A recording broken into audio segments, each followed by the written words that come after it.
All right, everybody, welcome to the July 2020 Q&A. This is a $20 tier that we do for our patrons, where every month we take your questions, we answer them to the best of our ability. Today, I'm joined by 6 other allies.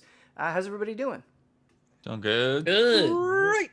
Getting ready to tear my PC apart tonight. Oh, Mike's getting sick, dude. Yeah. Getting sick? Oh, no. Oh, no. Summer sickness. The worst kind. Yeah. Blood has row all to himself. That sounds about right. Oh, really? Damiani's on that road to me. Yeah. Zoom does flop it around a little bit. Let us know how the audio is and all of that. But if we're all set to go, let's get into the questions. Our first question, as is the case every month, comes in from Alexander Ziranov. Nice. Hello, allies. Before asking my question, I want to give a quick shout out to IGN's Developer React to Speedrun series. It's very entertaining and insightful because you not just see skillful players, but hear about different aspects of game design that make certain things possible. Now to my question. Last time Ben requested questions about cats, so here I don't even remember doing this, but this is great. Cool. So here is one. While you work from home, can you make a group stream that is all about petting your cats and telling stories about them? If you don't want to do it as a regular group stream, can be part of easy living at home. Wow. It's the question of how long can you hold a cat and pet them? Because that's not up to you. Right. Yeah. I don't know. Not your call. I don't know how long that could work. I agree. How did the supervillains do it, Brandon? I just tell it. They got to get the right cat. You just got to get the right breed. Right temperament. Yeah. Maybe the hairless cats. More. I feel like I joked about this, that I was gonna do a weekly stream of just moving my camera to my bed and just having the cats on the bed and like playing with them for like an hour, and just saying I'm just gonna do a cat. Damiani plays with his cats for an hour stream every week, and I feel like this is danger of coming a reality here. Speaking of, I feel like your cat's your fan is moving your green screen around back there. Yeah, there's a little. Yeah, that is Cloud. He had to let him in. I had to let him in because he was not happy being left outside the room. So he is already attacking the green screen like he usually does. So as soon as I finish talking here, I need to grab him and tell him to stop. Hey.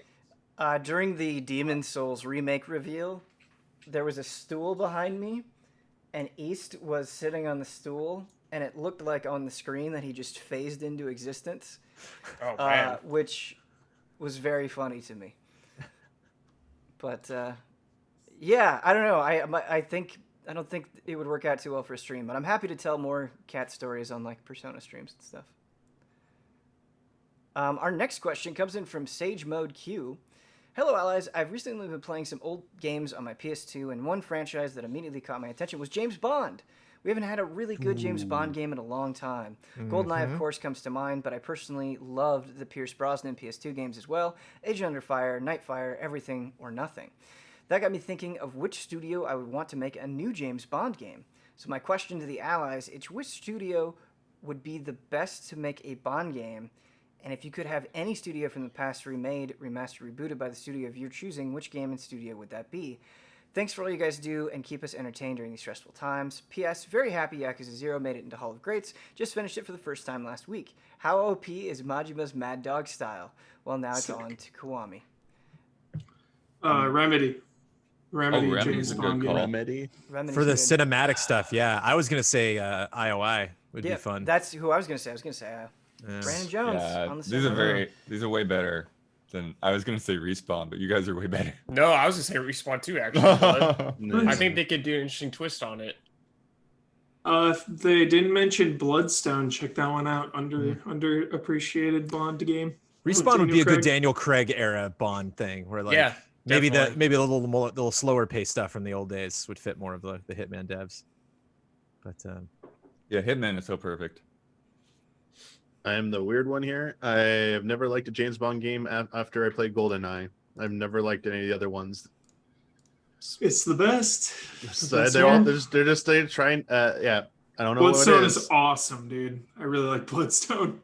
I liked Agent Under Fire at the time, but the only one I have a strong emotional connection to is GoldenEye for sure. I cut a fan trailer for Nightfire back in like the OG game trailers days when we were first starting out and cutting spec trailers, and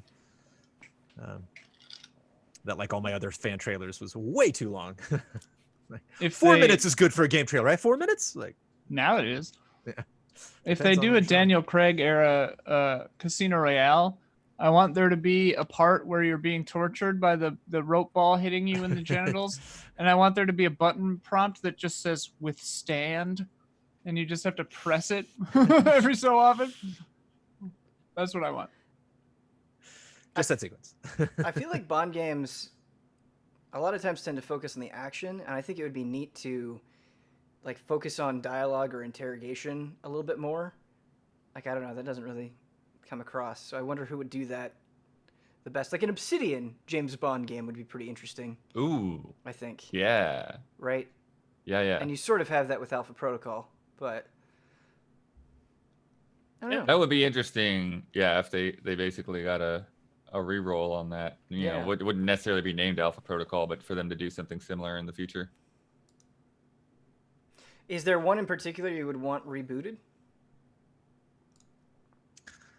I love Moonraker. It's so silly, but there was never a Moonraker game, so there's nothing to reboot. I just love Moonraker, and just the idea of like it's like a licensing nightmare, but just a multiplayer game with all the Bonds would be fun. It'd be fun to like potentially, you know, for like maybe when you beat the game, you unlock like all the other skins, so you can just play through them, or so like they get voice matches maybe, or if the guys in a WWE game maybe. Jones, I just remembered also from Russia with Love, the Sean Connery James Bond game. That one's really good too. Oh, I forgot that existed. Yeah, I forgot too. I've never played it. Is it? Yeah. Okay. Okay. It's solid. It was really fun. All right. That was that era. That was that Warriors Scarface era. We're getting all those movie games. Oh, it was a PS2 game? Mm-hmm. I think that was 360. You guys are listing all these Bond games. I don't even recall them ever existing. That's the problem with Bond. Yeah, Bond and video games. Well, it's almost a done deal. GoldenEye cast a long shadow, I think. True. Yeah. Our next question comes in from James Davey. Hi, Alice. Before I begin, I want to say I'd like to see a remaster or remake of 2003's Futurama, the video game. Here are a series of contentious and some probably reductive video game-related opinions. Could you discuss each of them for as long as you see fit? Just really quick, a Futurama RPG. It's all I want, man. I just be able to pick all the characters and use their abilities to. I just thought about that way too much. Continue, Ben. Sorry. All right. So here are the opinions. We can discuss them for as long as we see fit. Gameplay is more important than storytelling because storytelling relies on video games to be playable first, and you cannot complete a story if the game is technically broken. Sure. If you can't finish a game, you can't finish a game. I mean, that seems logical. Kratos from 2018's God of War is boring. Yo, what? Strong disagree. I don't really. And agree there's with the that. bait. I think it's my favorite iteration of Kratos. Let it go. Just let it go. Yeah. The Simpsons. The Simpsons Hit and Run is just a deflated GTA knockoff. It is. Yeah. But that's what's brilliant about it. Yeah. So, Still good. I love that game and agree with that statement simultaneously. Same. The Evil Within serves more as a reminder of better horror games than it does standing on its own merits. Harsh. All of these are attacking a specific ally, I think.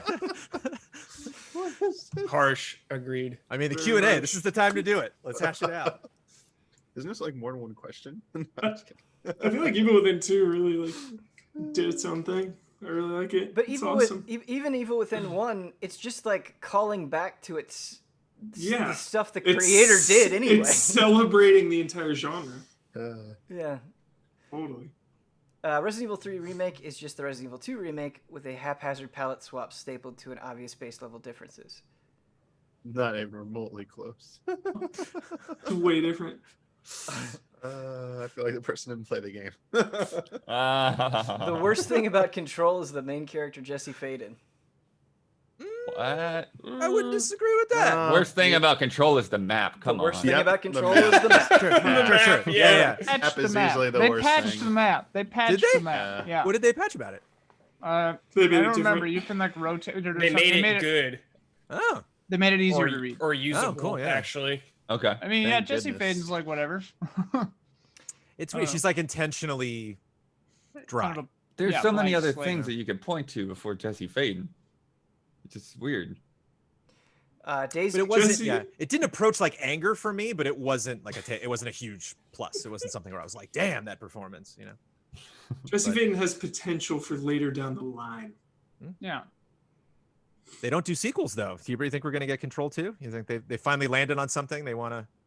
They did Max Payne too. They want to. That Yeah, was I a mean, like in a while back. long time. Yeah. Didn't they do like 1.5 Alan Wakes or something? Yeah, They that's did do true. 1.5 They did do hours. a sequel to Alan Wake that I did not like whatsoever. We're getting the. They were the getting DLCs. another half of Alan Wake, so we're getting Yeah. Yeah, Yeah. that still hasn't come out yet. two halves make a whole.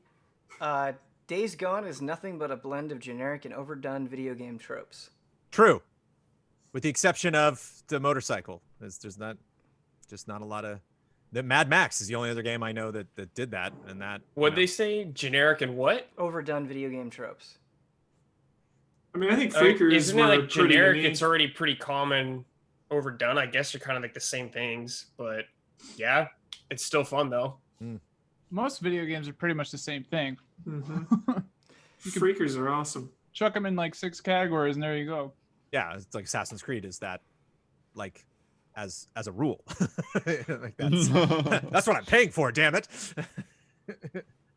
Everybody's gone to the Rapture commits the cardinal sin of not showing the Rapture and how it occurred. Huh? Incorrect, but whatever. I mean, it's correct, but like that's not a cardinal sin. I find that in post-apocalyptic things, like the movie version of The Road, it's made worse by knowing what happened. Mm-hmm. There are a lot of post-apocalypse stories where you don't see the apocalypse happen. Yeah. Kind of speaking of tropes, I mean that's kind of a thing. And I just generally- rewatched. Yeah, it's like the Joker. Like the less you know, the better. just rewatched Children of Men. Oh boy, does that movie hold up? Oh, so good. 10 masterpiece. I gotta watch But that again. It's I been a I while. rewatched. Turns out Milo's a big fan of Johnny Cash, and I Wait, what? got his Repeat that. just loves Johnny Cash. He put Johnny Cash on. He was feeling it, and so I went in back to his. I didn't know it had been that long, but like 2006 or even 2004 album, where he covered Hurt and like all of the like 8 songs that have been in trailers and stuff since. And The Man Comes Around, I think is the name of the album, and I forgot that was the intro to Dawn of the Dead. I was like, oh, that intro was so good. After the little kid like freaks out. Jones, The one of my man comes around. One of my all-time favorite memories is Children of Men came out on Christmas, and we were so hyped for it that like 12 of us, all different friend groups, 12 of us all convened on this theater on Christmas Eve for the midnight show. Wow. It was so epic. So one of my favorite movie-going experiences in my life. It's the best. Number 9, cinematic trailers are unnecessary and exploitative. I I don't agree like with the them. second part. I don't like them, but Jones has fully changed my mind on them. Okay, Yes. they Yeah. they can be. I like them Fully. now. I think when you are using it to substitute gameplay and information, that can be bad, right? So when they refuse to show what a game is and they just keep teasing you, and then you actually see the game and it's nothing like the trailers represented, that's obviously bad. Do I have a problem if a game that has been going on for years uses a cinematic trailer to drop some lore? No. What's wrong with that? It's not like, Yeah. that's just using a different vehicle to further a story, a piece of a story in some way. I don't Shout think out that's bad. to Magic the Gathering, because those are cinematic trailers I do not keep up with. And when we did the tournament, I made that little intro graphic, so I just grabbed like all of the latest cinematic trailers, and like that's not at all what any of that game is like whatsoever. Like you're literally just looking at static art the entire time, and so it is kind of nice to just get like a little vibe of kind of what this world is like, how these outfits move, how these characters move, what it sounds like, putting some music into that world. They're cool. I I didn't know think what was that going on half the time, but they were cool. A lot of the times, to me, it kind of depends on how closely that stuff feels like it actually belongs, right? Like that's why, like a lot of those crazy mobile trailers, I just shake my head at, because like Right. this is in no way related to how you are going to even feel playing this game, right? You're gonna play this game because you're bored and you're gonna click through some things to waste some time. you're not going to get any kind of emotions or feel like you're rallying a battle cry or like you're, anything like that. So I think a lot of it comes down to tone and timing. Yes. I do like when they're kind of back to back. When you see like a cinematic trailer, you kind of get a vision for a world or whatever, and then like, okay, now we're going to dive into some gameplay. Yeah. I think the problem that a lot of these get into, like the AAAs, when they're accused of being exploitative, because I think that the mobile game ones are like, yeah, they're just trying to fleece you. But like big AAA game, like I think a lot of times they make these cinematic announcement trailers aspirationally. Like a lot of the stuff they're showing is like, we theorize that this will be in the game. And then like a year and a half later, they're like, we couldn't make it work with a good frame rate, so we cut that thing out. And then everyone thinks that they were lied to. And it's just like, they just made the mistake of showing an idea that wasn't confirmed yet, I always think which is different from movies, because it's like, to have anything to show, you already know what the movie is, you know what I mean? I think it's always a frustrating position to be in when there's any confusion at all amongst the audience. Is this gameplay? Like, is this the game? That's not a good place to be. Number 10, Star Wars Jedi Fallen Order is shoddily made and full of performance jankiness. I would agree with that. It's janky. I didn't run in as much jank as everyone else did, so I can't Same, tell I you. didn't really see any jank. Nothing was like game breaking, but there was definitely some like weird texture stuff on PC, like at launch. It's probably been patched now. I don't know. Weird texture I stuff. think this opinion Weird is texture just stuff like, is every game. I think like a lot of these opinions, I think there's truth there, but it's just like taken way too extreme. Like I don't know. Yes, it has jankiness. Yes, that is a problem. I don't know if I was go so far as to say shoddily made. Yeah, that- shoddily that's made a is like little a extreme. bargain bin. Yeah. That sounds like somebody that remodeled your bathroom and like didn't put pipes in, or like Yeah. like a toddler with finger paint. It's like, I don't know about with that team specifically. I don't know. That's representative of the entire project. But the thing about the glitchy stuff in that game was it's in one thing if you watch like the Halo Infinite trailer and you can really like see that pop in like in the environment when you watch it 3 or 4 times. It's another thing in Jedi Fallen Order where your ship like comes into land and the texture is just like, there it is. Like, oh, okay. Like the thing you're looking at isn't really there. But I've still loved the hell out of that. Still had a great time. Was still very much immersed. Our next question comes in from Kid-A-Lot. Hi, allies. Or, I'm sorry, they want to be referred to as Robert Lee. My bad. Hi, allies. I've made a series of terrible purchasing decisions, including a car which was scrapped after just 3 months, a pricey microwave that broke after its warranty expired, and spent a lot on the Oculus Rift a couple of years ago, which can make me feel sick. I'm glad to say I don't regret supporting Easy Allies, one of my better decisions. Nice. I'm wondering, what are some of your best and worst purchasing decisions, or ones you just regret? A Bowflex. You have a Bowflex? Not anymore. Oh my god! I had a Bowflex for a long time, and it just I don't think I've ever had anything like physically on the property that I was just like, I wish I could just bewitched this thing away, just like gone, 'cause, finally like sold it on Craigslist to somebody, and I'm sure they regret getting it from me. Just wasn't once that like, because it's when I first started going to the gym a lot, and like once I went to a gym and actually like used a weight machine, and then you go back to the Bowflex, it's like, oh, screw this. This is not as fun. My freshman year of college, I got a pre-built Gateway gaming computer from Best Buy, and that thing is the worst piece of shit computer I've ever had in my life. It was just a mess. Another purchasing decision that I regret because I hated it. Like, I was just filled with anger and sadness and disappointment the whole time I played it, was Duke Nukem Forever, which I paid $59.99 for. I hate that game.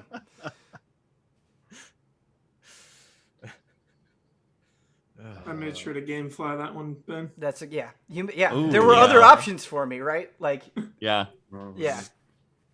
Totally. I tend to like forget about what I have purchased that doesn't work out. I mean, I've definitely had a string of laptops that broke or whatever, and I had to replace. It's like a bummer, but I'm not like don't know, mad at myself or anybody about it. It's just like, things happen. Yeah, the laptop I got is definitely a bit of a. I didn't realize that it was not going to be able to be as high performing as I needed it to like stream and stuff. And like, oh, okay, well, I guess I won't use this for streaming. It still works for capture, but I've also had to like have it repaired multiple times. So Yeah. The laptop I had before this was definitely a lemon. It just kept breaking. It's hard to nail down specifics, but I've bought so many games that I just haven't even played yet. And like, I didn't need to buy those. I should have just waited till I actually start playing it to buy it. sure. I mean, obviously that's a problem for me as well, but man, sometimes you're just like, oh, I'm going to check out what's on the eShop. And you're like, oh, well, I'll give this a spin. I run into that a lot. Impulsive eShop or Steam purchases happen quite a bit. Bought this shock mount. It's massive. It's like the size of my freaking head. So I have a really good crane for my mic. You can't hold this up. It's for Blue Yeti specifically. It's got the blue logo and everything. The thing is just heavy and massive. And I thought I needed a shock mount. And I was like, oh yeah, let me just buy this. And it just sits in my drawer now. I don't use it. It's like It was a shock. it's like pointless. I don't know what they were thinking. So it was only $30. So it's like whatever. Fine. The Wii U. Yeah. Oh, come on. I thought it. No, Huber, I thought of that. Worst system of all time. But I mean, I played stuff on there. God you know, damn, Man, I that's feel so funny. bad for The, you. the reason I say it is because all my favorite games were co-op, so I could play elsewhere. I played 3D World at Brad's house, even though I had it on my own. Smash, again, is a group game. I'm not playing that on my own. So like anything I needed to play, I could have played at a buddy's house or game trailers or something easy on this. Yeah, you played like maybe Tropical Freeze by yourself. Yeah, and maybe some of the Wind Waker, maybe. Bayonetta 2. Bayonetta 2. Okay, there we go. So Nice. 3 games. we did Yeah, it. 3 games. For all Hey, that. just for being able to cleanly go HDMI out and play all the Wii stuff through my setup is worth it to me. Yeah, Yeah, that I was have good. so much stuff now. invested on the That's Wii. good. Yeah, the virtual console was nice too, and I wish we had it on Cheaper Switch. options in a Wii U now, though. But thankfully, that was the last system I bought a Japanese version because the releases Oh, were okay. staggered enough at points to play stuff early, like Mario Kart 8. Definitely bought that on the Japanese console first. I remember Bayonetta. We did that as well. And Hyrule Warriors you did as well. Yep. Next question comes in from Brandon. Hello, allies. Let's say there is no longer a pandemic and everything is back to normal. What are some states or cities you have never been to but would like to visit? What activities draw you into visiting that place? As always, you guys are the best. Stay awesome in these crazy times. New Orleans. We had a vacation planned. Oh. I might be there right now. really New Orleans has fun. always been my number one, destination. Thank you, Disneyland, for like making me obsessed with that. But it's all about the history and the ghost tours and the graveyards and the beignets and the chowder and Hell yeah. the parades and gosh, it seems like such a fun town. Yeah. I want to go. Yeah, I mean, I've been across most of the country. There's some like gaps here and there, but I think the biggest place that I haven't really explored is Pacific Northwest, Seattle, Oregon area. I've been to Seattle for like Nintendo meetings and that kind of thing, but it's just like very constrained and hotel, dinner, Nintendo, go home kind of thing. So haven't really seen the area. Was that when they were whining and dining you to hire you? No, that was the last time I was at Nintendo was for the Splatoon preview. That was after he turned down the CEO job. Oh yeah. Yeah. But yeah, that was funny because that was that same day that they announced, what was the Switch called before? NX. Oh And yeah. NX came out that day, and then Reggie came downstairs and he's like, yeah, remember that. okay, this is what we said today. We're not going to tell you anything else. Enjoy Splatoon. You just saying the NX gives me like PTSD for rampant NX speculation and how Yes. crazy that shit was. Oh man. I was about to go spend a few weeks in Scotland, in like back in May. Nice. That's neither a state nor a city. Well, I've seen this country. So Scotland, Spain, other places. Netherlands, I've never been. Been A lot of places in Europe, but never been to the Netherlands. Yeah, when I hit Scotland, I'll probably skittle through Wales and like see the UK stuff too. But yeah, Pacific Northwest seems all right, and New Orleans looks cool. But Orlando's on the list, dude. Nice. I gotta go to all those amusement parks, dude. I've never been there. Harry Potter Land, you gotta do it. You gotta do the train. I know. I gotta do it all, Jones. It's super expensive, Epcot, Brad. But you gotta get both Jones, Islands of if Adventure I make and the trip, Studios and do I'm the train. dropping the cash. You gotta do it. The train's like probably the best thing of all of those rides. Dropping the cash. Both ways. Gotta read it both ways. Yep. Really want to go to Ireland. Yep. Yeah, dude. It's on the list for sure. If we're talking international, I really want to, and I always have wanted to go to Greece pretty badly. But as far as the United States goes, I love the East Coast a lot. I really like Boston. New York City is like amazing. Like it's just an amazing city to walk around in and be a part of. And I've only been there twice in my life, and I really, really, really want to go back. Actually, went there a couple of years ago for Smash Brothers Ultimate preview, and it just made me super hungry for more New York. Anyone else? I went back to Boston a long time ago when some friends of mine got married, like 15, 16 years ago. And some of my friends were still there, like friends that were freshmen when I was a senior. And I went to go see a show that they were in, and there was a fire when I was at the show in the building. And so they had to evacuate everybody. And so I'm like on the street outside of the building, like in Boston. And like some people that I knew from school were like, man, it's crazy. The building's burning down. Hi, Jones. I'm like, hi. This is not how I thought we would be reunited, but hello. I miss that city. I want to do PAX East. And I've never been to Chicago. I think it's like the last like big U.S. city. Wow, city, U.S. city that I have not actually visited before. I've never. I lived there for 7 years. Yeah. Chicago's cool. But all the '80s films set there and stuff. Yeah, so I gotta go explore it. Dark Knight. Chicago drove up your building, didn't he? Yeah. They flipped the truck outside my work. In Dark Knight. And flipped his motorcycle off the front door. Yeah. The Board of Trade there. Yeah, dude, Chicago is such a phenomenal city. Our next question comes in from I Sanchez 1. Hello, allies. I was thinking Capcom has been doing really well, except for one area, fighting games. You don't say. My idea might have been an Ian kill me, but I would love to have Itsuno direct another fighting game. He's already very knowledgeable in the genre. Why would we love Itsuno? Why would we be mad at that? Is he the Dragon's Dogma guy? Yes. Well, and Devil May Cry. Maybe that's why. Thank you, Brad. Oh, no. We want him on Dragon's Dogma 2 is why. Yeah. Yes. Anything Itsuno does, I'm ready to receive. Yeah. He's already very knowledgeable in this genre, and he seems to have a vision in whatever he is involved in. That's very true. That's why his games are good. Have him make Capcom versus SNK 3 or Rival Schools 2, and maybe a Street Fighter. Boy, that's a lot. That's a lot. To resurrect the fighting game division at Capcom. I don't think you could just make fighting games that fast that are good. Yeah, it seems like you have to dedicate a lot of. That's a lot of money now to make a really quality fighting game. I don't know if they're gonna invest in that many fighting games. Yeah, I mean, I think it takes a lot more effort than people think. Honestly, I think they also had to learn a lot of lessons from Street Fighter V. I'm also very curious about when we'll hear about whatever the next fighting game they're working on is, whether it's Street Fighter 6 or another versus game, because I'm curious to see if it feels like all their franchises have had this resurgence in the last few years. Resident Evil, Devil May Cry, Monster Hunter, and the people behind those are just knocking out of the park, whereas their fighting game department has kind of been left a little bit behind.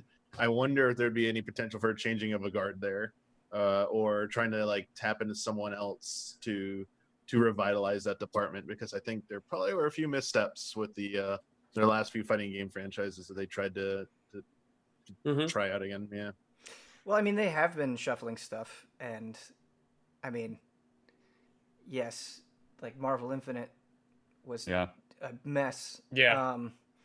Not in terms of the actual game, but just how it was handled. And so, I hope so. But in terms of like what they would bring back, I think Street Fighter makes the most sense. Not that Street Fighter 5 isn't still going on. It's still going on. It's still being updated and still has a community. But I'm just saying, in terms of like that revival that I think the question is trying to get to, I think Street Fighter has the most recognition and like the biggest cachet, right? And so maybe you do that and then other things kind of blossom from there. Look, but that kind of thing will take a while. Yeah, I mean, I really wish they would look at how the success of Smash Brothers. Who cares if you call it a fighting game or not? Leveraging all of your mascots, all of your IPs, and it being the best. If you want to call it a fighting game, which I call it a fighting game, it is the best-selling fighting game of all time. Not even close.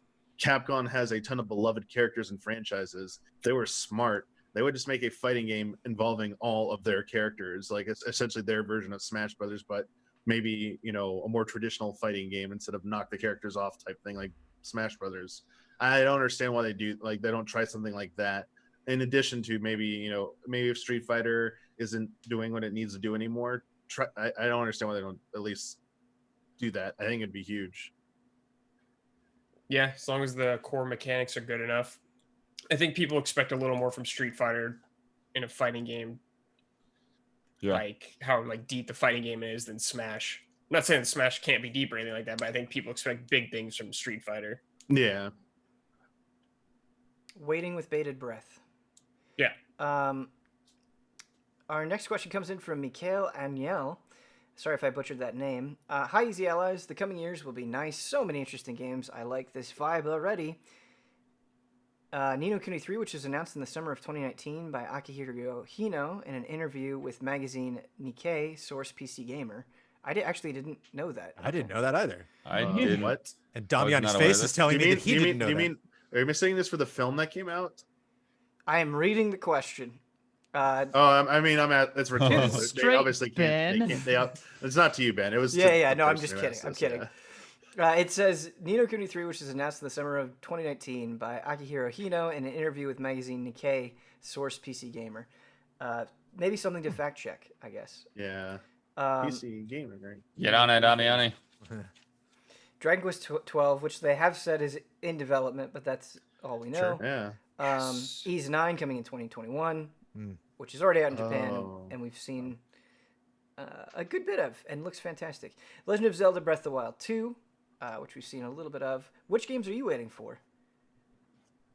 All the above, baby. all of them? Ni no Kuni Elden game. Ring. It works. Where Yeah. are you? Elden Ring. I would say probably, Breath of the Wild 2 for sure. That Demon Soul remake because I haven't played the original, so it looks like Oh, you Dude, know. Bloodworth, holy I wanna get crap, in on you are that. in for a treat. But you're gonna lose Been your kind of mind. waiting for that to be announced, just because once they were shut the servers down, it's like, all right, well, I'd rather play this with servers True. up. So Will they I'm- preserve the infinite item glitch? I was gonna test that whenever I play the game. Yeah. You can content tourist that game so hard if you just duplicate souls. It's Yeah. hilarious. Yeah, I'd run through Bloodborne a couple times, but when we did the Souls retro Brad, the Demon Souls was the one out of all of those. I was like, holy cow! Like this was just a Started it bigger, all, better game baby. than I ever thought that it could have been. Like It's just amazing. and so primed for a remake because there were I guess it's a remake because there were some draw distance stuff in that game. I was Yeah. like, oh, I didn't know this game was going for this kind of stuff. Like There's some that's really a big ass monster. There's some really way deep over shit there. in that game Yeah. if you take the time to see it. But it's also really confusing and obtuse. Good luck figuring some stuff out. I think Yeah. Demon Souls still has some of the best atmosphere of the entire series. Yeah, I would agree with that. From what I've seen, yeah. Royal. What was the OP. question? Demon Souls is great. Yeah. which games are you looking for? Which games are you waiting for that are out in the distance? Oh, So, yeah. all of two. them. All of them. Oh. Horizon 2, Spider-Man 2, Yeah. Spider-Man 2, Spider-Man. I mean, in the which near that's future, inevitable. Oh, near future. I have no idea. Cyberpunk. In the Yeah. slightly farther future, SMT5. Damiani, what's going on with Breath of the Wild 2, man? Hey man, They're working on it. What's doing with Come that? on, dude. Quit We're holding working out on on it. us. Monolith Soft's. Yeah. Anyone remember when they announced Breath of the Wild was coming out, and it didn't come out for like 2.5 more years. I mean, that's every Zelda game. I feel like Yeah. now Let for it like cook. past decade. Take your No time. rush. I Or- mean, it's clear Nintendo used a loophole when they said, "Oh, none of our currently in development games are getting delayed by the pandemic because none of the games beyond Paper Mario ever Have had a a release date." date, Yeah. so they can't be delayed." Um, So yeah, Can't delay what isn't announced. but yeah, a game that was talked about recently, and they said development is going fine on it. Yo, that Part 2 Final Fantasy 7 remake, Brad. Nice. Resident They Evil said Village, they baby. basically like just started development. Whatever. Next No, year, their development next E3, baby. is in full production now. Yeah. Oh, okay. That's what now they it is. said. Okay. They've been Trailer working on next that year, game let's go. since like at least November. They've talked about that. Thanks to Sarah in chat, there is indeed a PC Gamer article that says a new Ni no Kuni Yeah. game is in the works. Level 5. Oh, I didn't. I Wow. said yeah. Oh. Yeah. It was from June of last year. It just said, yeah, new Ni no Kuni game. It was announced, but nothing else about it. So I was like, okay. News to me. Thank you, Sarah. GTA 6. Nice. GTA. 6. Keep waiting, Jones. Oh, I will. Gotta I get will. another sir. few more consoles first. I will Yeah, indeed yeah. be waiting. Joe, Gotta see Launching what on the they're- PlayStation 6. Yeah. See what they're doing with their franchise Xbox. Do you think they'll just make it just call it Grand Theft Auto and just forever keep updating it? Oy, Yes. No more new Grand. Yeah, could just, happen. yeah. As someone who likes Halo a lot, I am very curious to get my hands on Halo Infinite. I would not say at this point I am excited, but Dude, Did you I'm you guys kinda watch? to pumped. know. You guys watched Did that? 4 or 5. You guys watched More. that Digital Foundry video, right? It was so good. Yeah, it was. It's It How was very he's good. just like, yeah, ray tracing would basically make this. When he showed that it looks, the models are actually good, but in shadows they just look bad. And Right. why? I was like, oh my god, that's so the- cool. it was actually really great, but the way he used like MS Paint to do the little picture of being like, all right, here's Yeah. what's going on with the lighting. Yeah, no, it was a fantastic breakdown. You're absolutely right. All right, our next question is from DRD7 of 14. Hey there, allies. Curious, what are all your current stream setups like at home in regards to equipment?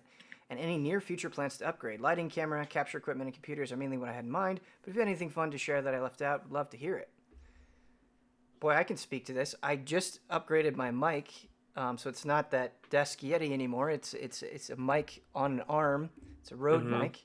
I have a light now that I use, an Elgato light. So we've been slowly trying to upgrade during the pandemic to make things look a little bit better. It has been difficult getting a hold of equipment. Getting this mic was like, what, a 2-month long process? Oh, no. More than that. I mean, Yeah. it might have felt like longer. It might have just been 2 months at the end of the day. But Yeah. there was like one order that I got that got canceled. And then another one that I actually was able to spend money on, but then got canceled later. And then third time was the charm.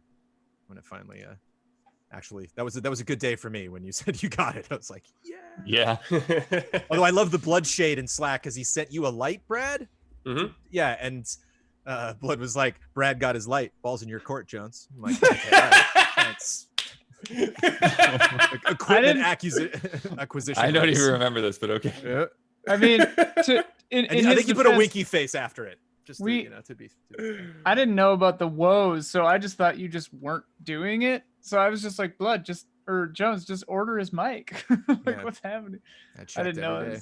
Yeah. Well, it was the one particular mic that I was just holding out for because it's the Yeah. mic that I use and it's great. Right. But I just ended up getting the same one, the Rode mic, the same one Brad has. Yeah. I think we first got this Rode mic for me like ages ago. Mhm. And then, when the pandemic started, I got the The NT shock mount in the USB. arm that go with it. And then, we also got the Elgato lights. So I think it was the second one to get that after Damiani. And then, just little Logitech webcams that we've had since we started this thing. Yeah.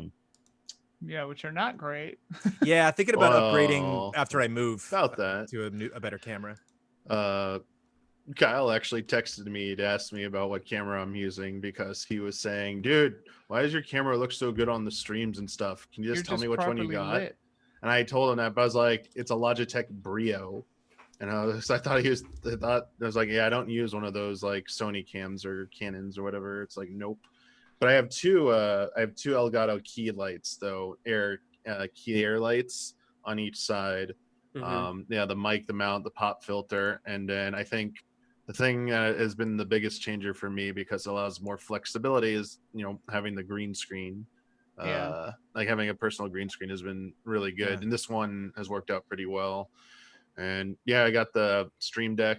I was trying to get a shock mount, but that one didn't work. And then yeah, I just try and anything I see I need, I try and like get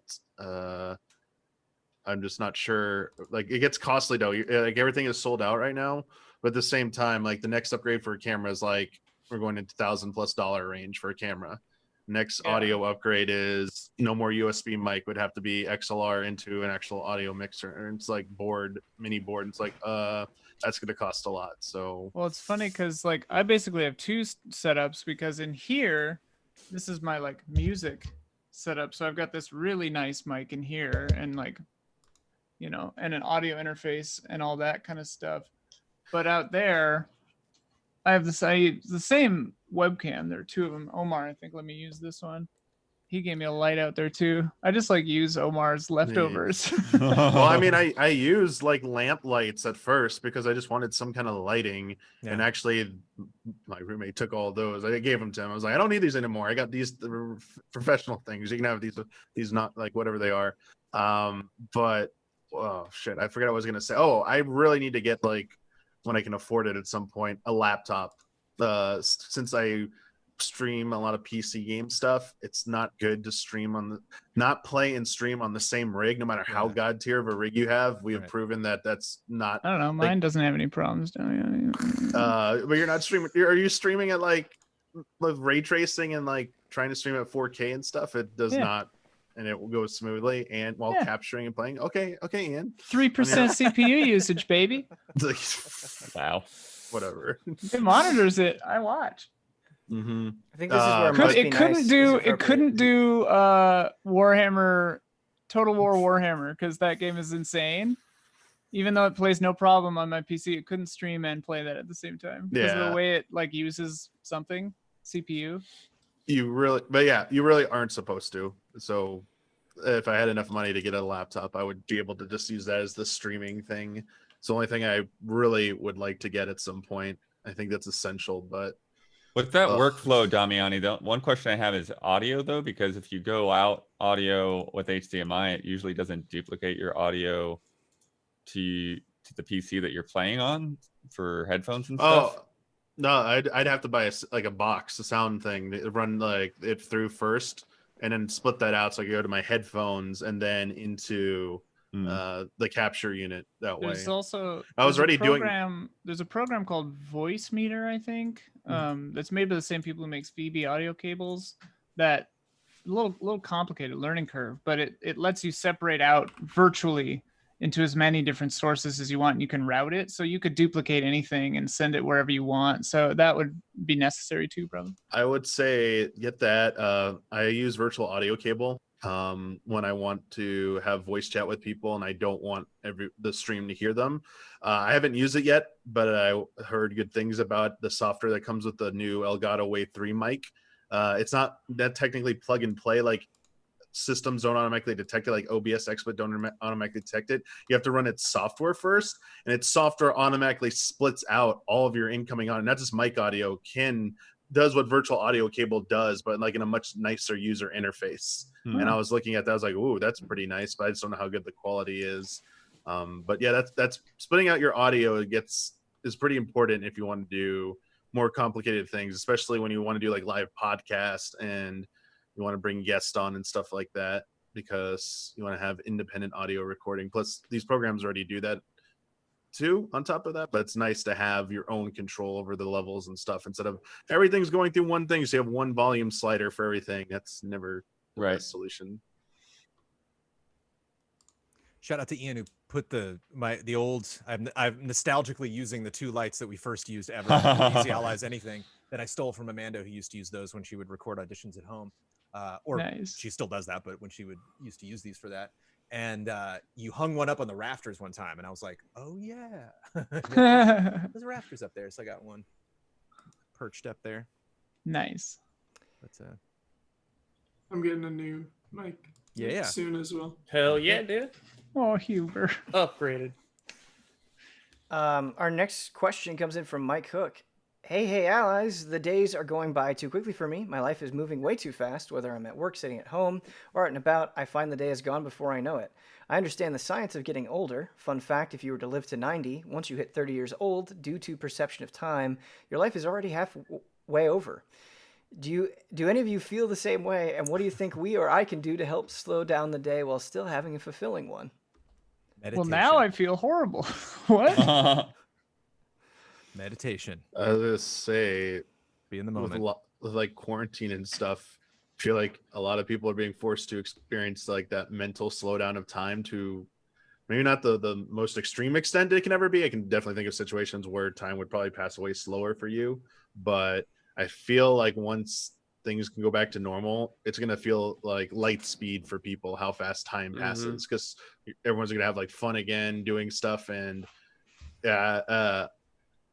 it's weird. There'll be periods I'm very cognizant of it, and I try to do things to affect that. I'm really weirdly obsessed with that. I don't know why, but there'll be times when I notice like this year, like last year or something, I'll be like, this felt like it was dragged out for a long time. I feel good about this. When things go too fast, I'm like, nope, like got to change something up. Like things should be like feel slow and like moving at a slower pace. I find that if you have to forgive yourself for not getting as much done as you think you ought to, because if like I'm a person who always has a billion things going on because that's how I like things to be, but in order to do that without driving yourself bonkers, you have to just at a point just say like, it's okay that I didn't get 300 of my 400 things done, like you just have to be all right with that. And I also think that makes your perception of time change too, because a day feels really short if you always feel like you're not able to fit everything in.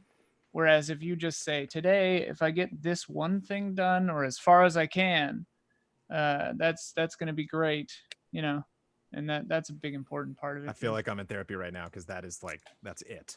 That's literally like that forgiveness is like tough. That's accepting yourself and forgiving yourself for being who you are. Basically, the only thing you need to do. It's really difficult in this job, and I feel this especially, where like it just never ends. Like I will finish a game or a project or an episode of something, and then it's like, okay, next thing, and that can be really draining. And I've learned slowly, especially in the last couple of years, like I have to push back against that a little bit. Like there has to be more in my life than constant video game releases. I have to. There's thing. Stuff is never ever going to stop, and there's always going to be stuff to play. And so, for my own sanity, every once in a while, I just have to say no, or take a break or something. It feels like a disease or sickness, the best way that I can put it, at some point when you get into that mentality, Ben. Like many years ago, I had to basically I used to take pride in knowing I had like a virtually infinite list. Like I was like, this list can never be done, but you know what, this is great. Like this is like the greatest sense of accomplishment. And at some point I had to have like an intervention and be told, that's not a good thing for your life, man. Do you not understand? Like you having infinite amount of stuff to work on, and you having like no divide between where work ends and everything else begins. It's this is not good for you, and you cannot keep this up. No matter how I was younger. It's like, you think you can keep doing this, man? You're not going to be able to keep doing this. You are going to hit a point where you're going to burn yourself out, and it's not just going to affect like work in a direct way. It's going to affect like your perception of a lot of things, and it's not going to end well. So you should really try and find a better balance of that before you slam into that brick wall, essentially. And it was probably one of the best pieces of advice I got, because once I was able to pull that back a bit and, release some of that stuff and be like, that's not that important. That's not that important. Like I don't have to do all this stuff. it was just a little, it was eye-opening. It was kind of a revelation saying, wow, I was missing out on so much shit. And I was, yeah, that was not that important, actually. What was I really thinking about? Definitely. That raises a good point too, is like kind of sister to all this is you have to reconceptualize failure for yourself, and like abandoning projects and tasks and not feeling bad about it, and like abandon the idea of perfection because it's not possible. Like so many people I know like just torture themselves because they don't even start because they're afraid they won't be perfect at something.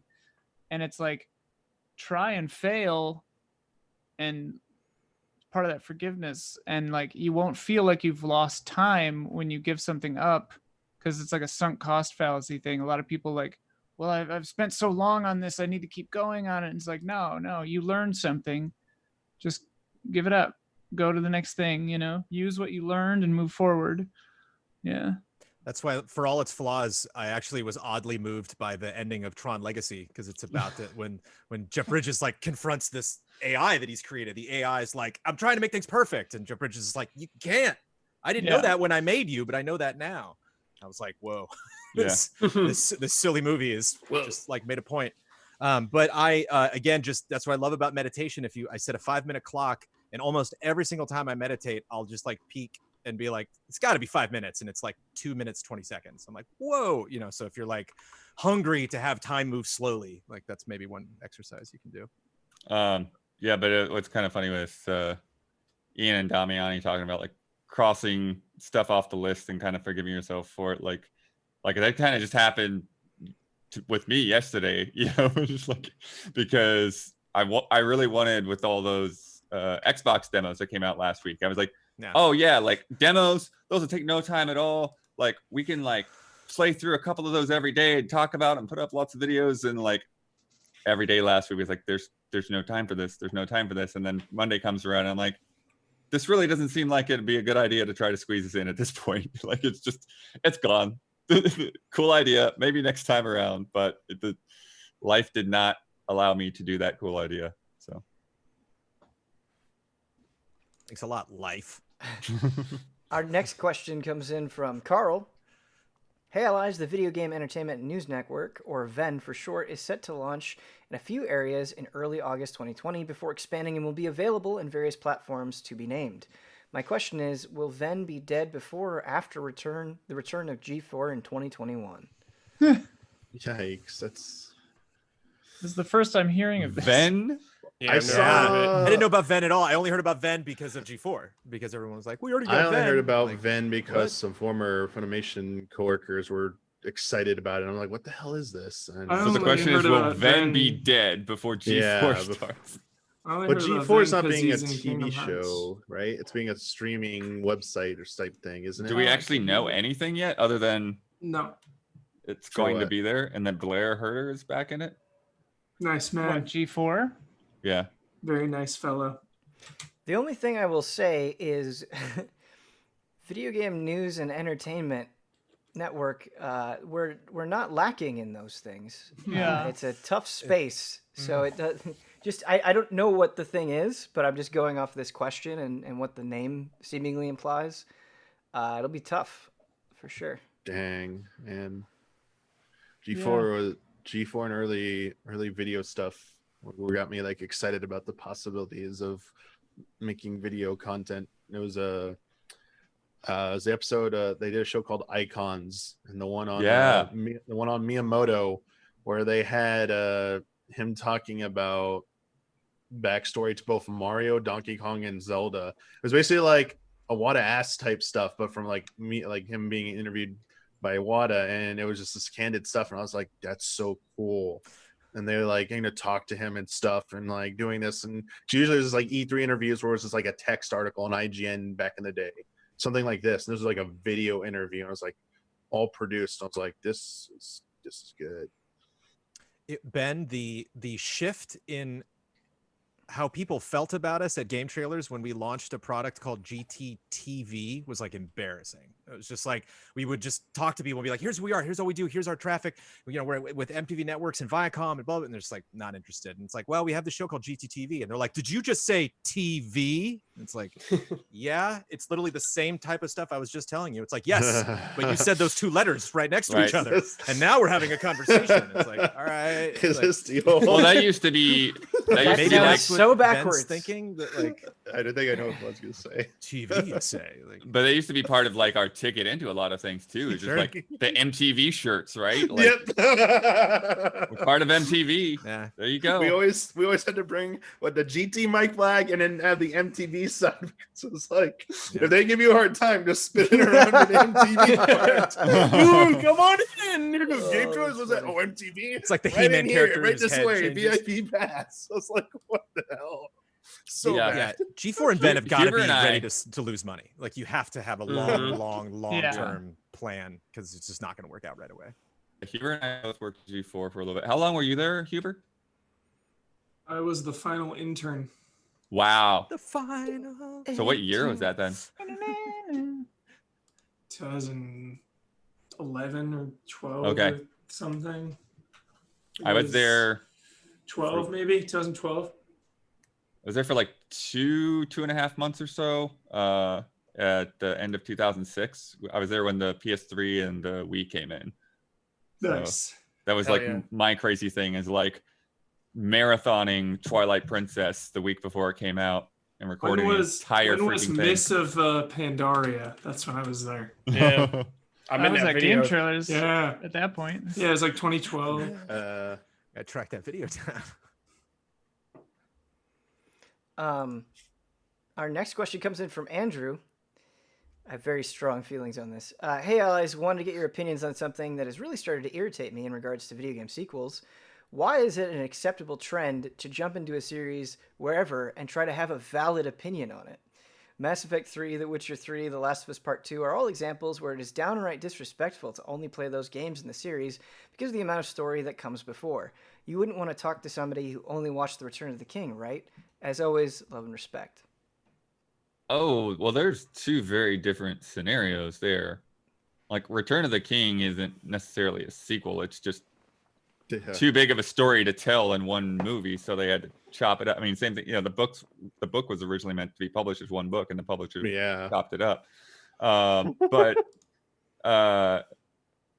yeah. So I mean, sequels can be different, right? Like what Trails of Cold Steel, right, is infamous, Ben, for people wanting you to play through every bit of that story. Mm-hmm. But like The Witcher 3, though, you don't need to do, like, you're not going to get anything out of Witcher and Witcher 2 that's agree. going to necessarily like ground you any better than just playing The Witcher 3 would. I mean, I Semi Go- agree. Wait, Semi. you'll have like way Because more you're still context for a lot of characters, you're though. still so endeared. You have a to little bit Geralt. more context, but Like, like when you're- you boot you're- up 3, if you haven't read the books of The Witcher, like you're way farther behind than somebody that's read the books instead of playing the first 2 games. I mean, yeah, but I still think there's value in playing 1 and 2. I didn't feel like I missed anything in 3 though. I don't remember a moment where I was like, Like well, you that boot was up weird. 3 and you're already, if you played 1 and 2, you're immediately invested in Geralt because you just played 2 previous video games with him instead of like, I mean, who's this that's- character, who's this new person. That is a responsibility of I think any piece of media, unless it's like there are 2 different kinds of sequels, right? There are sequels who are like a starts the minute the previous one ended and doesn't even attempt to catch you up because it expects you to just have done the first thing. And then there are other kinds that like, you know, include in hopefully subtle ways to endear you to the characters and get you on board, you know, which I think Last of Us 2 does. I mean, here's what's really frustrating to me is while I think it is totally reasonable to suggest like, hey, I think you'll enjoy this thing more if you do it this way. I think that's a very reasonable thing to do if you care about a property. But like to go as far as to say it is downright disrespectful or the person can't have a valid opinion okay, people, like to consume entertainment. Okay, so Yeah. a lot of people are just looking to unwind. Maybe Dive in. Maybe when it comes to a particular thing, they're just like, I don't know, I think this looks cooler, so I play that. Like, why do you have to treat it like it's some sort of like ethical code? It's just a fucking fantasy story for entertainment. Like, if you've chill out. never played any Yakuza, like, dive into any of them. Your opinion is just as valid as someone who's played them all. And like, I mean, I interpret this question as a direct attack on me and my thoughts on Last of Us 2.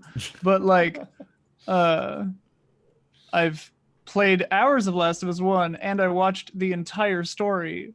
I know how it plays, so playing through that would not have changed my thoughts on either game, I think 2 is so very much about what happened in 1, specifically how 1 resolved, and so it's like they get you caught up, I think, pretty well. They catch you up. Yeah. But they also do make the distinction again, part 2. Yeah. They kind of give you that expectation is like, hey, you should probably, get caught up on this before. I remember reading like Endgame reviews that they were like, yeah, the movie was okay, but like you got to watch all this other stuff first. And it's like, well, yeah. But what's funny about that though, Brandon, is I'd seen the Avengers films and but I hadn't seen half of that cinematic universe, and I still enjoyed those 2 films. Yeah, Huber, man, I've seen Endgame like 40 times now, and like there's still stuff I pick up now. Like there was a Ant-Man and the Wasp moment in Endgame where I was like, oh, like that is specifically an Ant-Man and the Wasp call out. Exactly. That's so cool, and it's so tiny and quick. It's like a second long. And When she calls him Cat. When she calls him Cat. Yeah. Like, oh, that's awesome. You call him Cat. I just find that this attitude of like Fucking PlayStation. obsessing over how somebody plays something tends to have the opposite effect than what you want. Like, it just makes you not want to deal with that crowd because they're just annoying and shaming and weird. Like, sometimes things don't have to be like perfectly neat in order to for somebody to have a good experience. Like, they might consume something, whether it's a movie or book or TV show or game or whatever. They might consume it out of order and they might have a great time that then they'll go back and they'll experience the rest of it. And that's okay. Like, it's not a big deal. How many people played Kingdom Hearts 1 and 2, and it's like, if you don't play Chain of Memories and you hop into 2, you're gonna have no idea what the hell's happening. And so many people did that, and tons of people still had fun. Like, Jones, you played 2. You even like play the other ones, and you had I didn't play fun. 1. Yeah, I just jumped into 2. It's like, and it's like, sure, that's okay to have an opinion from that perspective. It's fine. It's not hurting you or anything. It's okay. There's plenty of people you can talk to if you want all different perspectives. Yeah, if you want. Exactly. Perfectly said, Brad. Because like, I'm gonna have a way different opinion of.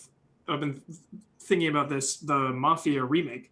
Like, my opinion is gonna be way different because the first one I played when it came out, like with my brother. There's like a sentimental nostalgia there versus someone who's just never played it, brand new game. Like, so many different opinions, and they're all valid.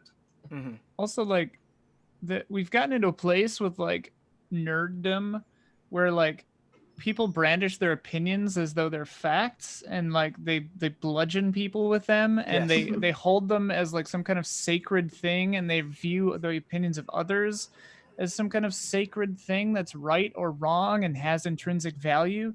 And it's like, no one's opinion has any value outside of letting you like consider a different avenue, or being entertained by that opinion, or like agreeing or disagreeing with an opinion. But like, it doesn't matter. This is all entertainment. It's not like having an opinion on like water pollution, right? Where it's like, well, it's my opinion based on these facts that this water table is polluted. Like, there's an opinion that's like, yeah, okay, that matters. What someone thinks of Star Wars Last Jedi doesn't matter. What? I mean, it's what is really weird to me about nerddom is this effort to silence voices unless they fit to this very narrow viewpoint of what is acceptable, which is total nonsense and completely dumb, and shuts down a lot of interesting critique and conversation. Well, and it's like a form of gatekeeping, I guess, but it's like it gets to the point where you're gonna, like, what's your end game? Like, what is your, speaking of end game, like, what's your end game? What's your goal? Right. Like, either you're going to annoy so many people that a bunch of people will stop giving a shit about the property, which will lead them to stop making that property eventually. Or you're just going to make the whole fandom so toxic that it drowns in its own crap like Star Wars did. And it's just like, neither is good. Like, people need to learn to just like enjoy shit or not, and like stop getting so mad about it. Yes. I saw a really great tweet from someone who said they went to an escape room and they asked the creators of the escape room, they're like, do you get upset when there's like competitors that pop up in the city that also do escape rooms? And they were like, oh no, and we want those to make a ton of money, because if they enjoyed that escape room, they're more likely to do ours. They're thirsty. And the tweet for was more, like, yeah. I think about that a lot. You know, like how anyone in any, you know, entertainment industry could probably learn a lesson from that. Yeah, like fans trying to keep other people out for being the wrong kind of fan. It's like, you are an idiot. It's like, you want as many people loving your thing as possible. You should try to be as welcoming to literally everyone, because that's more dollars to buy the shit you like. I think it's okay to get upset at stuff. Like when you talk about Star Wars, like I don't like The Last Jedi, but I'm okay with people who do like it. Right. That's a very So- different thing, though, There's a right? very different Yeah. I think it's fine to like Yeah, not be course. all on board with something and still be able to critique it Yes. and not be a total asshole about it. Totally. you yeah. can totally dislike a thing. That's You why shouldn't I dislike only. a person for not liking Yeah, it. you don't have to like Yeah. attack I think someone, I guess. I think about it. that's the why the Brad. That's the only people I listen to are Easy Allies and Easy Allies Twitch chat, because if you go anywhere else, it's just toxic hate, where you can actually have conversations in those spaces instead of just like Last Jedi sucks on Twitter. Like Yeah. no opinions on Twitter. Sorry. Don't read the comments. GoldenEye's of, multiplayer spoiler frame mode. rate is bad. You know, Yeah. it's like, you don't want that in your life. You know, it's No, like you just no. want to, yeah. All right. I think you feel that way because your opinions generally fit the norm.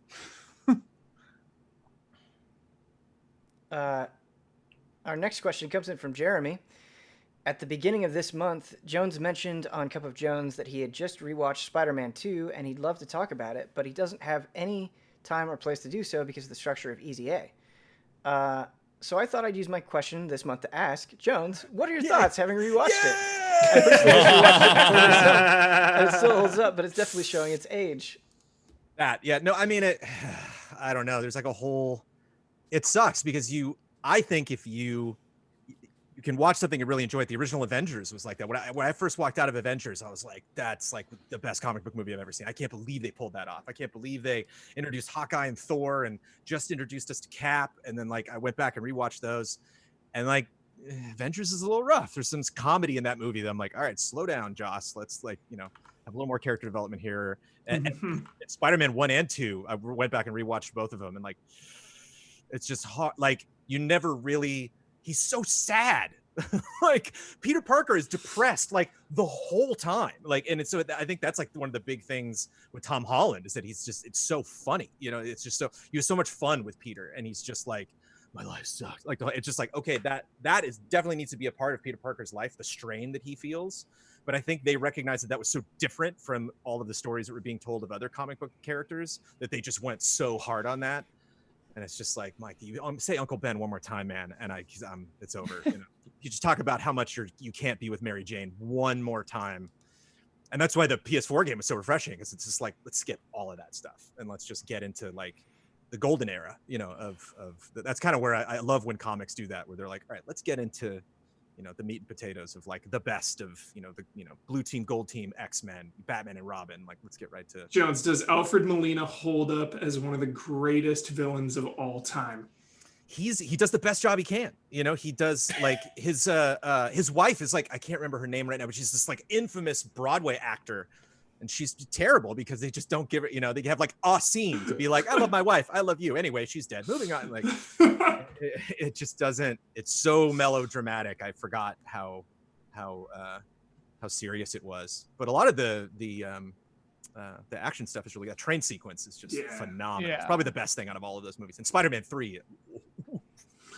Spider-Man 3 is like, yikes. Train wreck. Avoid at all costs. It's funny how time has changed the way that superhero movies work, because at the time that 2 came out, I was like, wow, this villain really has a lot of nuance and depth, and it was told in a subtle way, And now, like, looking back, it's like, wow, it's like watching a stage play from the 50s compared to like Endgame, where it's Endgame now, they're just actual movies. They're not like ridiculous melodramas.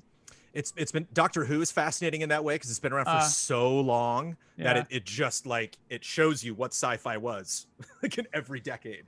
It's interesting to follow how new writers and new showrunners come in and try to reinvent the same thing. Star Trek too, it's just interesting to see how far it's come. Do you think Tobey Maguire will be in the Multiverse of Madness? No, because they got J.K. Simmons already. Remember? Is that the second? Well, not in multiverse. Not in multiverse. I mean, at the end of that's a spoiler. That's a spoiler, bro. Dude, the movie made $3 billion. Everyone's seen Far From Home. I hadn't seen it until a couple. Is months this ago. Huber? Michael Bends Huber it to talking his about will. Fuck Bends it spoilers. to his will. the whole I thing thought- about don't spoil shit, dudes. Like, Bends it But to if you want his my will. Spider-Man where's 2 Michael opinions as well. Huber? This is not Michael Huber. If anyone This is a in fraud. chat was spoiled, I apologize. Really sorry. I'll beep that out of I'm the loopy audio right version when now. we put that up. I figured everyone has seen Spider-Man Far From Home. There's some nothing everyone's things- seen. There's nothing everyone's seen. There. Sorry. I've been slowly taught that by my wonderful coworkers. Far From Home was. I'll save you, okay. Huber. Yeah, That wasn't even the spoiler. The spoiler was that Stop it. Our next Next question, question Jack. Next comes question. in from Not Jack. Has EZA considered using the reaction shots, single topic, long form discussion structure for games? It's a bit ironic that EZA's most in-depth podcast is about movies, not games. Frame Trap is my favorite podcast because it's the closest EZA gets to talking in depth about game mechanics, but often it can feel like a book club where only one person actually read the book. Spoiler modes are also pretty good for actually talking about the game and not the hype behind it, but it is naturally only focused on one game, not the broad mechanics. For instance, if you got 3 to 4 allies together to talk about their favorite parts of open world FPS RPG games, you would have tons to talk about and could reference old classics as well as the hot topic examples. I know it's a super obvious idea, just curious what your thoughts on it are. Fall Guys beta is GOTY 2020. Okay, so I like the spirit of this question, and I do agree on Frame Trap. It would be nice if we could have, ideally, everyone playing all the same things, but logistically that can be difficult to do because a lot of times we're talking about things and maybe only one person got access to it or whatever. There's a bunch of things there, but I think we have a pretty informed audience, and so if we go like our favorite parts of RPGs, I think the thing that would annoy me about that is you already know what a well-designed RPG looks like. I feel like it would just be a lot of preaching to the choir in a weird way. I think what they mean, because like I hadn't even really thought about reaction shots like this, but they're totally right. This is what it is, but it's like you just curate a topic that would be interesting then. Like you would do something more nuanced. Like we just did samurai movies, so it's like that's a subgenre. Right. I think that would be the thing that I would need though for it to be interesting is not just like what are your favorite parts of open world games? It would have to be like way more specific of a topic. Yeah. And that could be cool. I agree with that. Economies. And I still think you do a really good job of getting people on there for new games, though, that have all played it. Like Ghost of Tsushima and stuff. Yeah, I always try with the biggest games, like, Ghost of Tsushima. Brendan, and I had all played it. I always try to make sure that, as much as I can, the biggest topics of conversation are shared among the allies. But yeah, it can be hard to line all those things up. I think committing to doing something like every week or every other week, I just imagine inevitably we would run into issues of like, well, this crosses over 4 podcasts at once. Like we literally had that discussion on Friend Code, Frame Trap, podcast, group stream, like so we're also a little short on podcast hosts right now. We're all counted for at some point in terms of having its own show. So committing to doing a regular schedule of that, I think would be a little tricky. But always down to well, and too, talk like about reaction myself. shots is once a month, and you guys still have a little bit of crunch now and then, right? In terms of like trying to catch up and get informed on. Oh, dude, reaction Yeah. shots. Yeah, a lot of times. That's a lot of samurai movies. Crazy amount of That's work. a lot of hours. Yeah. Dude, Yeah. And those Sometimes are too much. movies, which are way shorter than games. Yeah. Way Ben, shorter. Ben, remember we used to do It's Easy Like Anime, and just like how insane it would be Holy Oh, yeah. to be able shit. to talk about something. Yeah, we I'd were also be definitely in sad, over our though. heads for sure. I'd also be really sad because reaction shots like just makes me so sad because you'll have some episode like puppets and I'm like, no, and I'm just like, I can't do it that week. I don't have time. Like I need to. It'd be nice if I wasn't on that episode to work on something else. But it's just there's been so many reaction shots episodes. I'm like, talking about horror this week. Talking about J.K. Simmons on the next one. Yeah. Um, So if we did like a stealth episode of some kind of game podcast, I'd be like, I want to be on it. I do like the spirit of this question though, and like a lot of the content that I end up enjoying most on YouTube is more long form, in depth, very specific, well researched stuff. And I feel like the problem that we run into a lot, or at least I personally run into, is it's like doing that type of content is extremely demanding. That's why it's good, is because it takes so much time to get into that level of analysis. But if you're going to do that, then you have to take away from other things, and it's like, well, is it worth not doing, reviews of the podcast or streams, or is it not worth not doing all of these things to do this one thing? Maybe, but I think sometimes that's part of the equation that's left out. Is it's like, yes, this thing would be really, really cool, but in my opinion, the people that are doing that the best are only doing that thing specifically. Yeah. Agreed. We do too much. Agreed. It's a great point, Ben. Okay, our next question comes in from Ulf himself. Hi, allies. I have hype fatigue, and it's making me miss regular old E3 week. I miss having a week of hype where doing each huge event, there's usually at least a couple of things you can get excited about. Now it feels like there's so much hype for small events that come sporadically. And if it turns out that small event didn't have anything exciting for you personally, it feels all that hype has nowhere to go, making the disappointment so much more palpable. How do you guys feel about smaller events spread out all year long? Would you rather have the classic week of E3 hype back? Love the classic E3 hype week. It's a culmination of hype. Yeah. It's the best. I feel like Pretty I've had wild. this discussion like multiple times in the last month with the loss of conventions, the loss of not just like E3, but just it's convention season and not having these conventions with these news and them, some of them trying to go online. It will be nice to have them as a supplement in the future, these smaller online events that can just exist. But I feel, especially when it comes to the game industry, then it benefits more from having a condensed, focused event. Maybe it doesn't need to be E3. Maybe it doesn't need to be like a week or 3 days. Maybe it can spread over 2 weeks. But this has not worked for me. I mean, and I don't feel like I want to give it another year to try it again. Right. I just want to go back to what it was in some form. That's why, again, I go back to the idea of a council of hype too, because like all these people, they legit, like, I'm not even joking. Like they need to show it to some like impartial, like group of people, like do a focus test on something that, NDA the hell out of them. But like to determine how exciting or boring or whatever your presentation is, to either A, not have it and wait until you have something, or B, like set expectations correctly. Because I think this industry is really stupid about that, because it's like they want you to come and watch it, so they hype it up without then realizing like the backlash that will encourage when it's nothing special. So it's like if you literally came out the gate and just said like Hype Council gave this one a 6, or like, they just need to set expectations more with What's like this when, stuff being when so spread Bethesda out. first had a press conference, it was like, oh, like Bethesda's getting in the game now. Here we go. Whereas like if a publisher that doesn't normally do a press conference, like Capcom, suddenly decided one, we'd be like, all right. It's like this doesn't then mean, oh my god, they got so much to show. They're probably like, well, everybody's doing it, we'll just do it too. I think that's kind of what's happened with everything being so spread out. Is that it's like you get a press conference, you get a I press feel like conference. also too the combination of everything being spread out and so many dreams coming true and just so many good video games nowadays, everyone's expectations seem even higher now.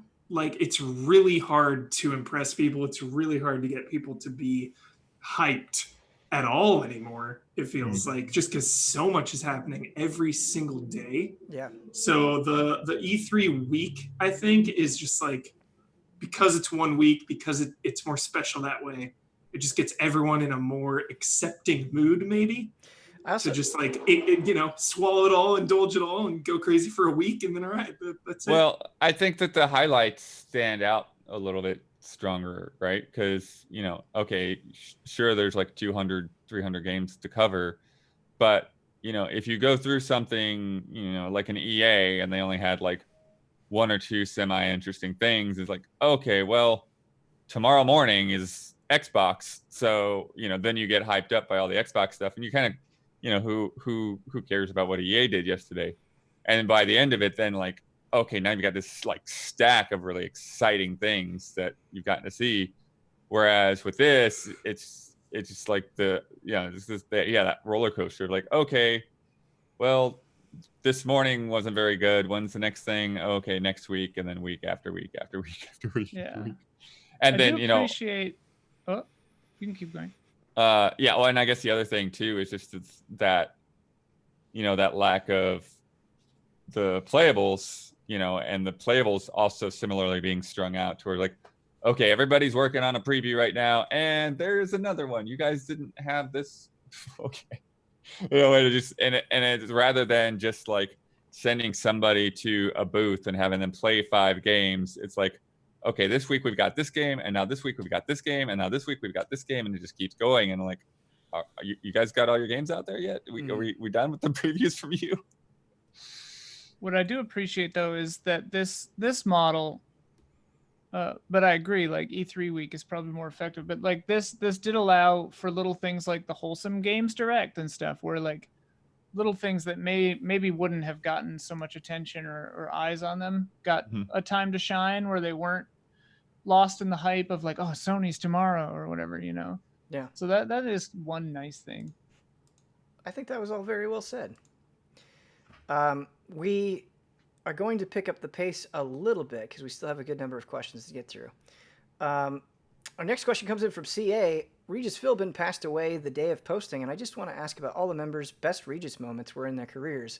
Meaning Kyle's definition, of course, ergo getting shit done despite feeling under the weather or dealing with other things, never letting the audience see it.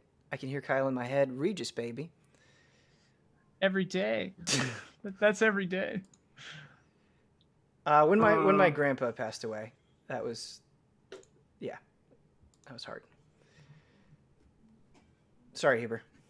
I was gonna say maybe Last of Us Part 2. I don't know. That was a really hard review, really, really hard. So I'm just happy it worked out. I was really proud of it. I am really proud of it, but it was very challenging, very tough, just for many reasons. Just my brother, never got to see that story complete.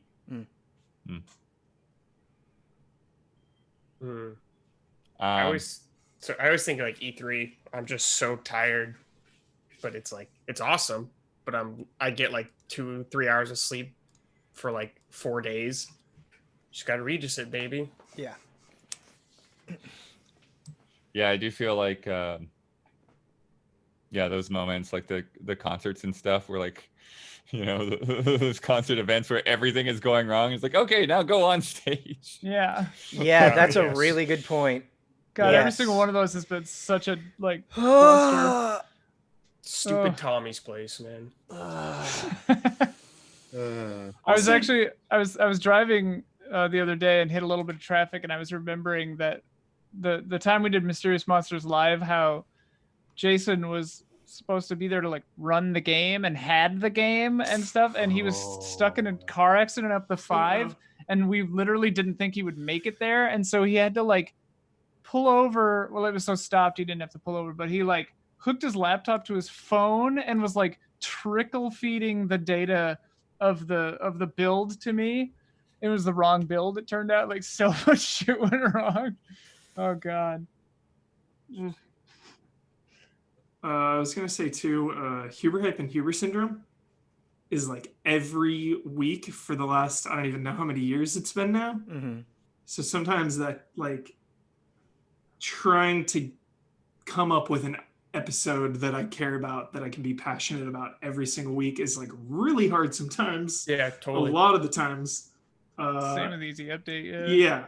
Yeah, you guys know. So it's like just every single week trying to get something that I want to talk about and that I think people want to hear about is really challenging, but gotta Regis it, baby. And like the nature of our business on the whole, where it's like, I feel very lucky that we have our patrons, because like, if not for this model, this wouldn't be possible at all. Because like the way YouTube works now, like an ensemble channel, like just, it doesn't work. Like a variety channel is just, it doesn't work, because like it cannibalizes itself. Nothing escapes the gravity of its own, gravity. And so like without the Patreon model, it doesn't work. But that can get very, very like emotionally devastating when you like, and it's really easy to start to get into a mentality of just like, well, I just have to put something out because like, and it doesn't matter if I put like my heart and soul into it, because no one's going to watch it anyway. It's really hard to not fall into that mental bear trap. And like the thing that pulls me out every single time is like, well, we just have to make the patrons happy. And that's like all that kind of matters. Like, it doesn't matter if it gets 1 million views, it just needs to get 10,000 and we're okay, but it's tough sometimes. Our next question comes in from Asbo. Good afternoon, allies. We're over halfway through 2020. Jeez. That counts as good news, doesn't it? Anyway, last month I asked you for your earliest Hard memories to of say. Bradley Ellis. We learned that he likes Final Fantasy and Lincoln Logs, scared Jones a little bit, and maybe too cool to hang out with the rest of the allies. This month, I'd like to know what your earliest memories and or impressions of Ian Hinck are. All right. I've got a good one. This was what, 2011? This was 2011. And Ian, I don't know how long you'd been working at Game Trailers at that point, but Probably like 2 years. yeah, I mean, I was like basically fresh farm boy from Iowa, and I remember walking into Ian's office, and it was just like, oh man, this person is so cool, and it was awesome because we just immediately clicked because we just started talking about Dark Souls, and that was it. It took like, it was 9 years ago, so I don't remember all the details, but it felt like it just happened very quickly, and like, you're somebody that responds to passion very well, and I can have an abundance of that, and I especially did coming into Game Trailers being all excited, and you just responded to it really well, and it meant a lot to me. I remember that. I remember when you started, and I think we said it to you too, but after Elise and I met you, we were like, because you were so, like you said, like soft and like, and like pure. And I remember that Elise and I were like, that guy's too soft. We need to pollute him so he survives in LA. Yeah, yeah. It's definitely that. I have like the exact same story working at Game Trailers with Ian. That's a really good way to put it, Ben, is Ian gets like joy from enthusiasm and hype. Like I remember just going and yelling about Darkroot Basin. Yeah. That was like the first time you ever spoke. Yeah. I was like, who was that? And you were just like into it. Yeah. I was like, all right. It was super I feel like welcoming. Ian would be into it, but like slightly cautious. Yeah, you doing definitely. That sounds about right. After he left, I was just like, who was that? Yeah. Yeah, it's like, yeah, man, whatever you say. As soon as he leaves, he's like, Right. holy shit. Well, one of the funny things, about GT and G4 as well, was, like a lot of times, like our relationships as writers and producers to the editors was like very much a work relationship. It's like, here's the thing, get it done, and then come in and check on it and make sure it's good. And then, if there's issues, like sit there and like talk through people and like leave marks on the timeline and all that kind of thing. So part of that, but that went along with that is that so many of the editors, like they weren't there because they like video games or anything. They're just there because they were editors. Yeah. And so there are a lot of times where like you just felt like ripping your hair out because this person has no idea, like what is actually going to be interesting in a video. And some of those same people, they would take forever to do something like a 2-minute or 3-minute gameplay where they would try to make it really good, and then it would still be really bad at the end of the day. And so Ian comes in here. You started like on an E3 or something, right? Yeah, I came in for an E3. Yeah. So the E3s are just madness, because then there's just like, another 20 people or 30 people that you've never met before in your life. And in that, most of them, I mean, like I contacted a drummer I knew that did video editing to come in. I was like, hey, I got work for you. Come in. And you don't expect them to know anything about video games or anything like that. You just expect them to put together an interview. And Ian he was just like this superstar. It was like he would have things just done, and they would be good at the same time. And he's just like, how is this possible? I think you might have happens. I think maybe you and maybe Marco were like some of the first people to get a review done in one day. And like in the beginning, like reviews were like 2 to 3 day edits, Now that seems ridiculous. But yeah. Probably we didn't please a lot of the editors because they were like kind of just milking it for the money. Making everybody look bad since 2012. Some editors were milking it, man. And it's exactly as Blood described, where like you give them something to edit, and then you go in and you check in, and you'd be like, are you fucking serious? Like, what is this? But like on a more personal thing, which this was not close to when you came in, this was years later, but I remember you had like a stupid like inflatable like shark blimp that you were flying around the office. I remember that. I remember taking photos of that and putting it on Tumblr and stuff. Yeah. You getting mandatory update was a big deal for me. It wasn't like how I met you, but I just remember like when Hoffman was talking about bringing in hosts, and he's like, hey, I want to try anybody. Like I have no specific direction for how this is supposed to go. I remember just being very surprised when you had signed on for that. I was like, oh, I didn't even know Ian was interested in doing something like that. So that your personality just kind of took on a whole different shape. And I was watching the first couple episodes of that show. It's like, oh. Never been good at selling myself, I guess. Small things were always having very awesome and interesting signs on the door. Mm-hmm. The dance club, and the good music coming from there. But everyone's talking about, like, I know it's supposed to be about earliest memories, Ian, but this was towards the end of GT, and this was like, so it's like the thing I always go to is when PT dropped. Oh yeah. And the obsession with PT was born. Oh my gosh. That was a magical walking time. back there, and I was like, oh my god, it will never, like, they're gonna be here. Like, I expect you all to be there for like a week nonstop. Just like, have you guys gone home? No, we're still here playing PT. We had it for like 6 straight days. That was Like, great. it was just PT in the back couch for like a week, and I was just like, this is I was like, oh my gosh. But also I was just like, like, people need to like maybe let Ian make more content stuff. Like, look how passionate Ian is about this stuff. Like, it's like people, I feel like some people hadn't maybe seen it before. And I just remember hearing more comments about like, we should like get Ian to do more stuff. I was like, well, yeah, why not? Like, what's stopping anyone from doing this? I never understood that Ian. And then the sad face moment was in the evil review all content meetings at the end of GT, when they were basically like trying to be like, mandatory update seems like a really expensive show with not a lot of views and stuff. However, I don't remember who the hell that person was that was like reviewing all the shows and going over like which ones they think were going to be like worth money or what business level decisions.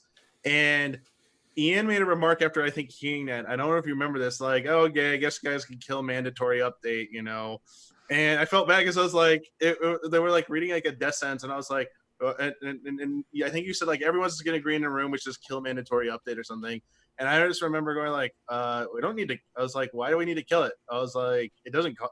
I was like, I think there's a misunderstanding here that people think it costs a lot to make. I was right. Like, because they looked at the show and thought, oh, this has like a high budget and stuff because writing rooms and all Yeah. this. They didn't understand it. You're just using the lingo. It wasn't legitimately like an actual TV production or some shit like that. Because Yeah. again, we worked at Viacom, so everyone had a misunderstanding of like everything we did there and the cost associated with everything.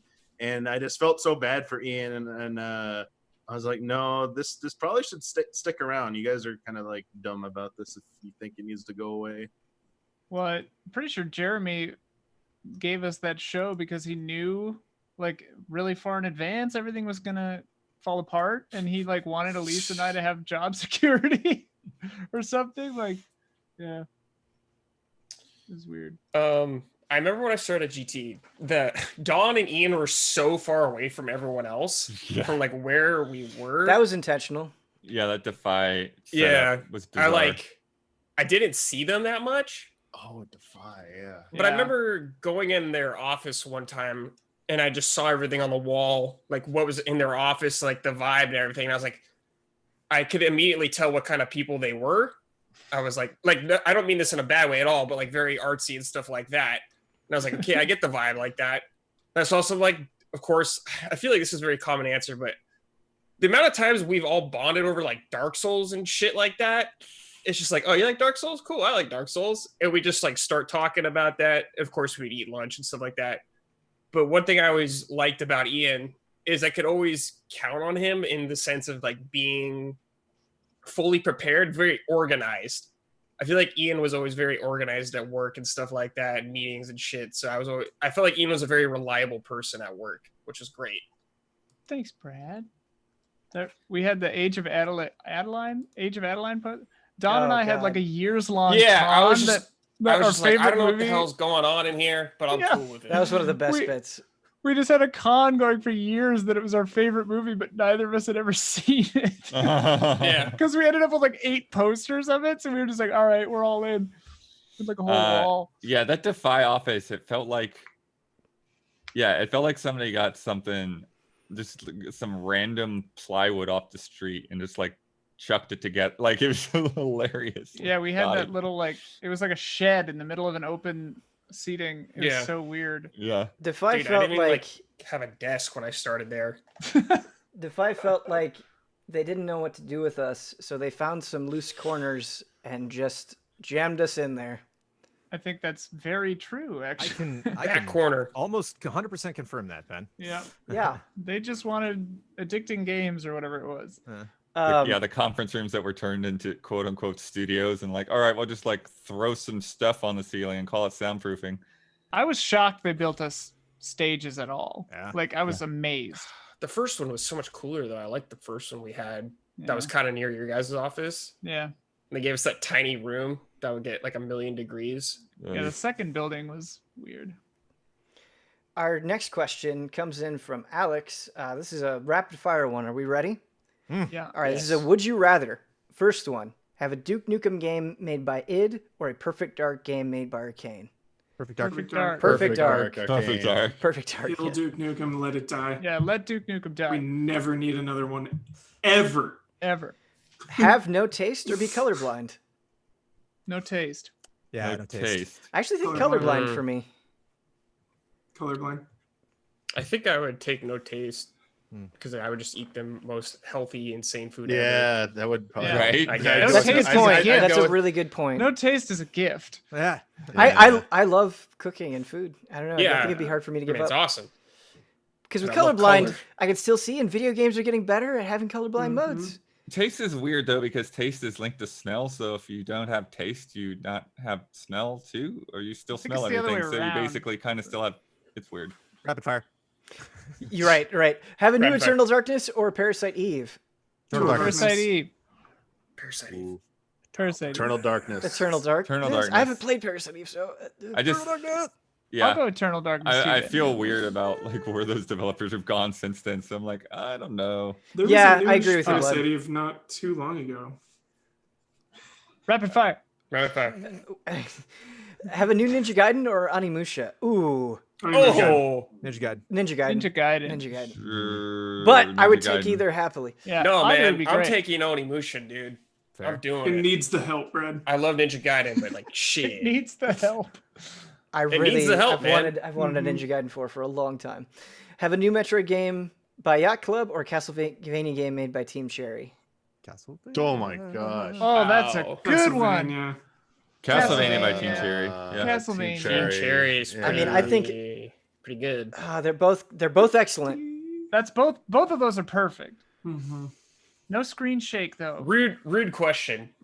Have Cherry. have Final Fantasy crossover with Fire Emblem or Dynasty Warriors? Fire Emblem. Fire Fire Emblem. Emblem. Fire Emblem. All I your mean- favorite Dynasty Warriors characters. I think what the question is saying, would you rather have a like Final Fantasy Fire Emblem game, so like Final Fantasy Tactics, or a Final Fantasy Muso? I think that's what it's saying. Big yes Or, on Final you Fantasy know, Tactics. would you be Yeah, ta- big would you- yes on tactics. Be taking, Cloud to T. Also Oh, a big yes. I would, yeah, that's a big yes for me.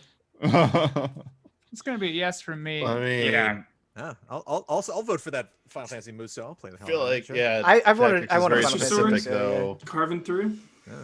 It'd be fun. Just being a Moogle, just tearing it up. That'd be fun. That would be fun, yeah. Fire Play Fire as a Emblem's more Moogle, about Terry thinks that scale. would- All right. Our next question comes in for Caesar. This is directed toward you, Damiani. Hello, allies. After doing this for over 4 years, I think I'm running out of questions, at least easy ones. This month, if you don't mind, I'd like to dive a little deeper into a cloudy period at Defunct Media. Specifically this month, I'd like to know more about Mr. Damiani. If I understood correctly, you were in a similar situation to what led Kyle to leave. You had enough of California and asked if you could work from home from Texas. You got the green light and moved. Shortly after you were let go, I'm assuming it was a decision from higher-ups at Defy, something like, we need you to reduce the headcount, just fire that guy that left. Is there anything more you could share about the situation? I'm assuming it must not have been easy to deliver the news or to receive it. So if you don't mind, is there anything you'd like to share about the event? If you think it's too touchy of a subject, just move on to the next patron's question. So on a technical thing, I'm not sure. I definitely like to say stuff, but what is the thing you sign when you leave a company and they give you a check, severance or whatever? Like I signed a severance thing, so so I'm not sure if I'm technically. I don't know what I'm allowed to say in terms of like behind the scenes stuff so much as like I can say what like all the reasons, but I don't know if I'm allowed to go into depth about everything that happened. I feel like maybe. Yeah, I mean, the company doesn't. I mean, the exist company's anymore, gone. We No, can so say like, whatever the hell we want so about can I- Defy like Media. well, that's what I was about to ask. I was about to ask you, Ian and Brandon. Like, how do you like? Do you think it's cool? Like, I can just say whatever the hell I want. Then Do it. you I mean, know. they sucked. Whatever. I mean, Do it's, they were shown publicly to be a scam company. Like, Yeah. They fired Damiani on my birthday. So I'm sorry, I'll be right back. So here's the thing. So like I was, if you want to know how the process went down, I just did a marathon stream for a new Final Fantasy 14 patch. Like I just like stayed up for That's patch right. the patch process. So it goes, and I mean Texas is like a few hours ahead, so it's a little bit earlier than it is in California. So it was around like midnight, I think. And I streamed for like 8 hours or 6 hours, whatever the hell I did, and then I went to sleep. And I think everyone was trying to reach me while I was sleeping through the day. And then I like half woke up and I didn't realize I hit mute on my phone for my microphone because someone was like, Defy was like, hey, we're in a meeting. We need to talk to you. I'm like, oh shit, did I forget a meeting? But then they couldn't hear me and like, hey, Damiani, can you say something? Are you there? You're there. I'm like, I'm here. I'm awake. Like, what? And like, no one responding. Like, we'll call you back. And I'm like, shit, what meeting did I miss and stuff? So I just went out. Like I showered. I went out to get food and stuff. And I was driving back to my apartment. Jones got a hold of me, and Jones like, "Hey, Damiani, you need to call this number as soon as you can, dude. Like ASAP. Like it's really important. I can't say anything else. So you call this number, please. Just talk with them." And I was like, oh, "Okay," and stuff. And I was like, "Yikes!" I was like, "Oh, what's this about?" Got home, finally called through, and they were like, "Oh yeah, we're doing some layoffs, and unfortunately you're in this round of layoffs, so we're gonna have to let you go." But at that point, I think they had decided so actually we had more talks and stuff. So we're actually gonna give you some extra time. Like originally they wanted to lay me off like right away, I believe. But in the process, by the time they got a hold of me, they said, we'll keep you around for 3 more months. Like you got 3 more months, but that's it. Like we're giving you your final days 3 months from now. And then that's it. And I remember trying to like we talked about maybe like maybe kind of go freelance or something. Like we tried everything, I think, to say like, hey, what like is there a way to like keep them around? Because I also laid off Jamie and Kelly at that point too, I believe, were the other ones from our team. I actually don't know if anyone else they weren't under us in terms of the structure, but Max and Andrea were basically let go at that point. Gotcha. Okay. But then Max was still around and still worked on stuff? Max came back as like a freelance editor later, but he wasn't around for a while. He freelanced on other stuff. Yeah, it was that. I was, but I mean, I think the question goes more in that, but we don't have a lot of time. Like I could definitely at some other point talk more about it. You know, ask Ian next month and be like specifically talk about this other part of it or something, because I don't want to keep. Well, Ben's not back yet, so I mean, Ben's not back yet. Okay, Ben's not back. Yeah. No, it was. I think it was pretty clear that I was getting. It was basically the drive. I was getting sick of traffic. I had done it for even before game trailers. I had done the like not this to LA, but like in Orange County, I'd done like the long drive commute, and it had just taken a toll on me. And I just remember we were talking about earlier about I had to learn a lesson about stop trying to have too many things to do and feeling proud about, hey, look how busy I am and shit. Everyone else, you're not working as hard as me, blah, blah, blah. Like I had that kind of like really bad attitude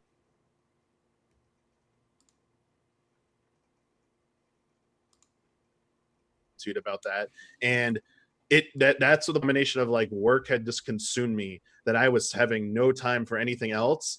I just felt like, okay, I need to do something drastic. I need to stop this because I don't want to. I don't want to go. I need to do something to do. Yeah. I think that we're the only ones in this call. I'm still here. But no, I mean. Oh, you mean the stream went out? They said it's good now. Oh, we're good now? But Ben is not able to get in. Ben's not here. Chat, can you hear us?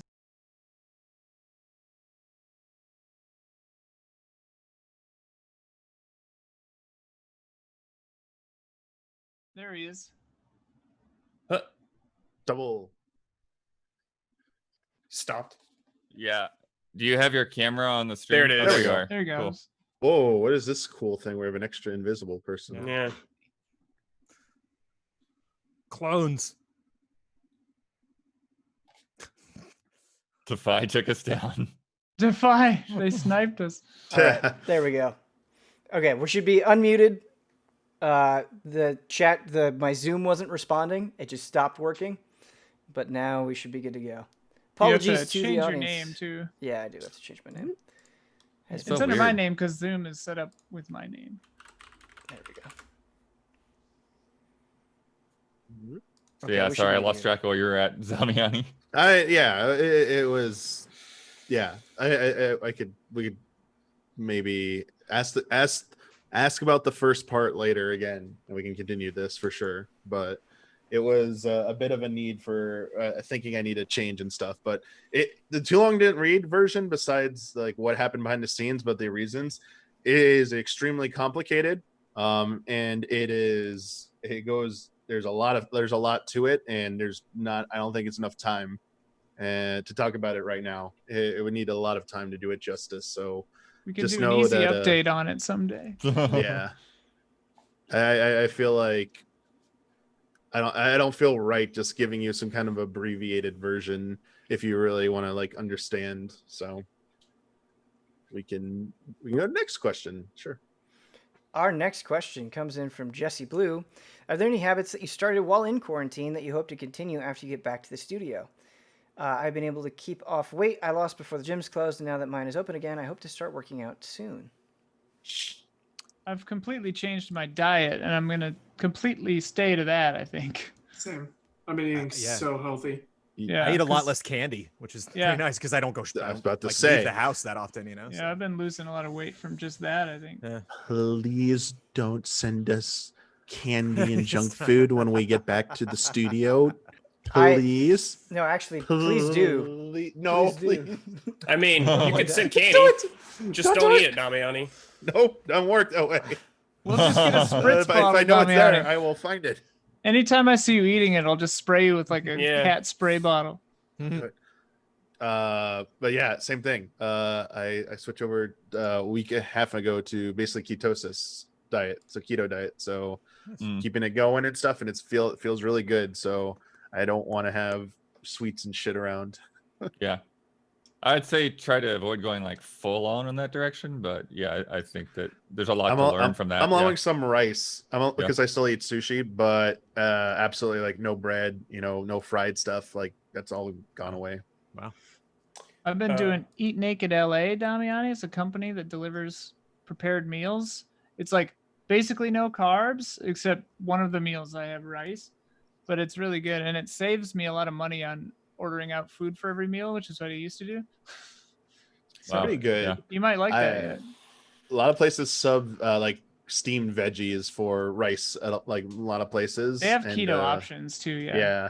So I've been able to luck out with that. I think there's just one place that doesn't do that, but all I get there is a protein bowl anyway. It's Mediterranean place, but they have Mediterranean rice, but it's just a tiny bit of it, not a lot. It's like so minuscule to the dish, and it's just got like this like lemon like dressing on it. It's chicken shawarma. It's like fantastic.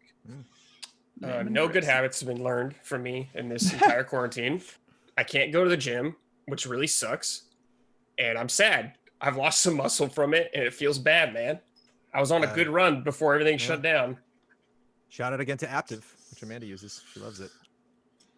Yeah, I mean, I don't know if I would call it a habit or anything, but yeah, I do think that in terms of like our production, I think these kinds of interactions are something that can be added to our repertoire. Like they won't replace going to the studio, but I think it will be good for things like quick previews and after the weekend impressions and stuff like that to be able to keep some of that stuff up sometimes. We're like, okay, we can cover this thing, but if it's too much of a pain to try to like schedule it, but based on when everyone can drive in, we have options now. Like we know how to do this pretty well.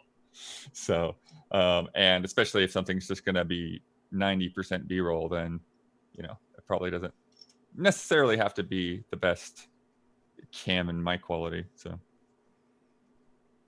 no good habits. Other than like I enjoy cooking, and I still like cooking. Yeah. Oh, It's cool. I But respect that a lot, Ben. delivery apps have also spoiled us as well. that's the one thing. I know it's not bad, but I do go contactless for any place I go. I still force myself to like just go outside, but I still get paranoid about going into even a grocery store. I'm just like in out, like no more than 5 minutes. If I'm in there for more than 5 minutes, I leave. I'm like, nope, the line there, nope, out. I hate that. But coffee. This past week and a half, I've actually been waking up between 5 and 6 a.m. every morning, but actually sleeping, not just staying up and like doing that, but like actually going to sleep and waking up. I've been having, fresh brews every day. I didn't drink coffee before. I started with hot coffee, and then I'm doing nitro brew cold right cold now. brew. Yeah, I'm kind of liking that a little bit more. So Is that a good habit or a bad habit? well, I read all this stuff about it helps boost your metabolism for the day. It's like it's like the caffeine side of it, but if you're drinking it in the morning and you're having black coffee, I guess black is fine. If you have any kind of sugar or something, that's where it's not so great. Maybe, I don't know. Black coffee in the morning, there's no better way. Yeah, There's no the better way best. to start your day. It's great. It helps, like, yeah, it's supposed to help like your brain functionality too throughout the day, so like you can focus better. So along with just eating something in the morning. So yeah, I've converted to coffee along with tea, and water. Sweet. Our next question comes in from Oni Black Mage. Hello, allies. Every summer when we dream for past IPs to return to modern showcases, the concern of the studio making it often comes up, especially if the current studio is perhaps radically different from how it used to be. For example, it would be nice if a new Perfect Dark came out, but better yet, if somehow made with the original Rare team that made the first one, just with a modern tool set. If you could pluck a studio out of time to make a game, who and what would it be? Classic Squaresoft doing anything. That'd be nice, yeah. Castlevania. Want it? Well, sorry, what was that, Huber? From Software doing Castlevania. Yeah. Yeah, that's what's great about Final Fantasy VI. It's like Yoshinori Kitase, like Nomura was on that team. Like there was like that was just there were a lot of people that took off and did other That stuff era, yeah. after that. Maybe just that team just keep making RPGs. I mean, getting people back together to getting the all-star team, like let's get a new Chrono Trigger, so let's just like make that happen. Let's bring all those people, they're still around, like just have them work on it. Sorry, no licensing issues, let's just make it happen. Y'all are gonna work together. Yeah, stuff. I would like to. I'm trying to think of other ones like that where where it's just there's too big of egos now, or licensing issues have just ballooned so out of control now that if you were to go back in time, yeah, we could do it. Just got to bring them back with a younger, more innocent mentality. Dude, I want Blizzard North to make a new Diablo game. That's what I want. I want the PT team to make Silent Hills. Yeah. Oh. I'm excited. Shout out to the Suikoden. Basically, they're just making Suikoden again. Yeah. And I'm like, yeah. And it looks amazing. Yeah, looks hopefully awesome. it's like Bloodstain falls in that success. And I mean, like, Silent Hill 2 team doing something would be cool. Team Silent being able to do anything would be cool, yeah. Yeah. Yeah, I keep going back to like Mass Effect era BioWare, but I'm trying to figure out like what would I have them make? Knights of the Old Republic 3. Maybe. It's funny though, looking back at Knights of the Old Republic now and like realizing like how much of that like actually made it over to Mass Effect in terms of like the HUD and like a lot of the systems and things. Like, oh, yeah, that is very much the same game. The kind of unfortunate second half to this question though is like sometimes lightning struck and it was just a combination of many things, and like that same team doing something again has proven in the past with some examples to not be that good. So yeah, I guess intrinsic to the question is that lightning in the bottle comes with them. Right. That's the hard part. Yeah. Yeah, like how did the Monkey Ball guys end up making F-Zero? But it was really good. That's why I didn't say Resident Evil 2, Ian, because like lightning in a bottle, Kamiya and Mikami butting heads.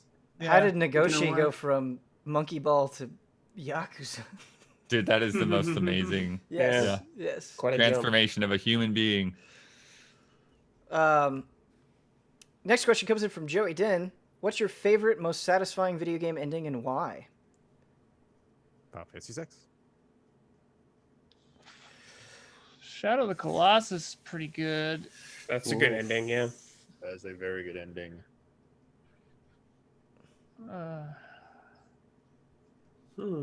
Dear Esther's ending is pretty good. I think the ending that has stuck with me the longest and most intensely is Silent Hill 2. Yeah. Which one? Yeah, many of them. 6. Yes, but even just like, you know, when I say ending, I mean like the general confrontation and all of that stuff. Dude, MGS3 is a good pick too. Wow. Yeah. MGS3 is up there for what as well. MGS3 is amazing. Outer Wilds, the ending of Outer Wilds is phenomenal. Yeah. Yeah, I'm very much with Go ahead.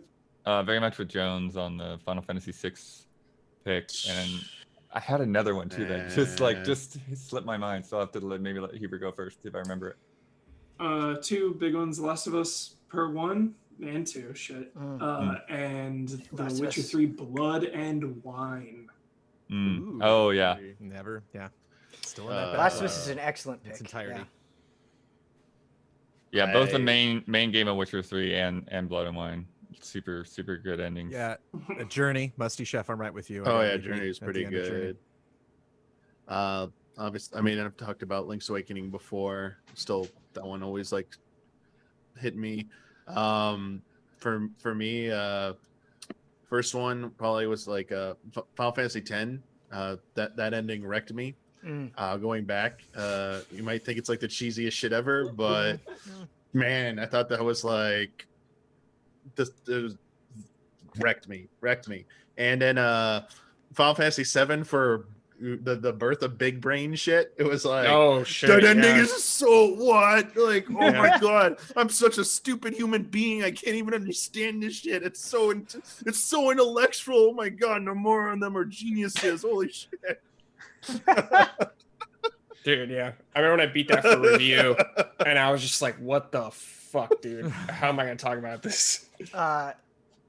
Also, yeah, I'm glad somebody in chat brought this up because the ending to Yakuza 0 is fucking amazing. Yes, super emotional. I love Red Dead's ending actually. Red Dead The 1. original. Yeah. Yeah, Red Dead 1 is Yeah, amazing. I've fought many people on that ending. I like that I have ending lots a of lot. friends that hate it, and I'm like, oh, it's so great because I they love hate the they hate the GTA 5 absence of ending, choice. Jones. You know. Oh Every- yeah, everyone hates the GTA 5 ending. I didn't hate it. I just love wasn't. There was they would talk about characters like time to go get that character. And I'm like, who? Oh right, yeah. And I felt like I was supposed to be like, no, I've been waiting to go after that guy, and I just wasn't that into that story specifically. Shout out to fake endings. Castlevania Symphony of the Night, best fake ending in the biz. Ghosts and Goblins, Bubble Bobble, fuck Bubble Bobble, fake ending. So angry at that. Busted my ass off to get to level 99. Go back again. I was like, okay, game, fine, NES game. I wonder Dude, if the No Man's Lords of Sky- Shadow 1 ending, Brad. That Oh, ending that's is where they- nonsense. No. The ending is total nonsense. I've never played that Not in game, for but that. I watched the ending and I was just I like, don't- Dude, it's just Interview with the Vampire. It's so sick. the choice I never had. Dude, now I Dude, remember. It I flashes love that forward shit. to like Walking into modern the day. city or whatever. Yeah. So sick. Oh, Inside's got a great No. ending. And Oh, shout out Inside. to Oh, shout out to Inside all the does have a Tekken great endings. ending, yeah. I'm so grateful You know to what, Kyle Gamer? for showing me all those Yeah, Tekken dude. endings. Those are Tekken, amazing. That was dude. crazy. Fuck everyone, dude. That was Yep, crazy. Yep, so sick. So What's that? sick. Lords of Lords of Shadow Shadow, 1 They're when still it talking flashed about forward, this. that shit was crazy. Yeah. It's so cool. I They lost me on respected that it ending. because it was out there and did something crazy other Castlevania games hadn't done. Mm-hmm. Super cool ending. Lame. All right. Our next question comes in from Moof. When you're back in the studio, will you consider bringing back Tabletop? What's up? I was just joking. That was just a quick no. Oh. Ow. Yeah, the answer is no, but to expand upon that, I don't want to bring it back unless I feel like our hearts are really in it. Yeah. I know Just that, know my heart's in it then. yeah, absolutely. Big time. Yeah, I want everybody to be on the same page, and I want everyone to be equally enthusiastic about it. To say that we'll never do it is not accurate, but Right. I think I'm also like, I don't want to just do the same thing forever. You know, we did tabletop I did tabletop for like years, and you know, I think especially in 2020 with everything that's going on, it's been harder to get new ideas out there than I had hoped. But I think at least right now, that's kind of where my head is when given the opportunity, and it's been hard with the pandemic and reviews and previews. Like, I really enjoy editing videos, and I kind of want to go more down that path rather than bring back Tabletop. Yeah, if we did tabletop again, I'd prefer it if it was shorter and not insanely long. Like if it was like 5 weeks, maybe 10 weeks long, just a nice little story, and that's it. I feel like when it drags on for years, Yeah, we kind of lose a little momentum, I guess. yeah. Definitely. And yeah, I never say never, but probably not right now. Never say never, but yeah. It was Yeah, I mean, I fun, could though. see you guys knocking out something in 3 weekends that, you know, could Yeah. stretch, you know, be like cut up into like a couple of months worth of content, but it's totally up to what you guys want to do. Yeah. I mean, we did hit at least Therese hit level 20, and I want to do level 20 shit, but we never got to. But Warlocks kind of top out at level 11 anyways. So, yeah. Eldritch Blast. Eldritch Blast for days, baby. Yep. Oh no, there's a snowstorm. Damiani. Damiani, do you read? Your feed is getting staticky. Are you going into a tunnel, Damiani? Our next question comes in from GT. Persona 6 is announced and is revealed that each of the allies appears as a confidant / social link. What is each of your social link storylines about, and what kind of helpful abilities will the main character get for hanging out with you? I run like a skateboard shop or something like that. You can just buy clothes there and whatever. Because we're dealing with high school kids, right? Who knows? Because that's what personas You usually can do are. whatever you want.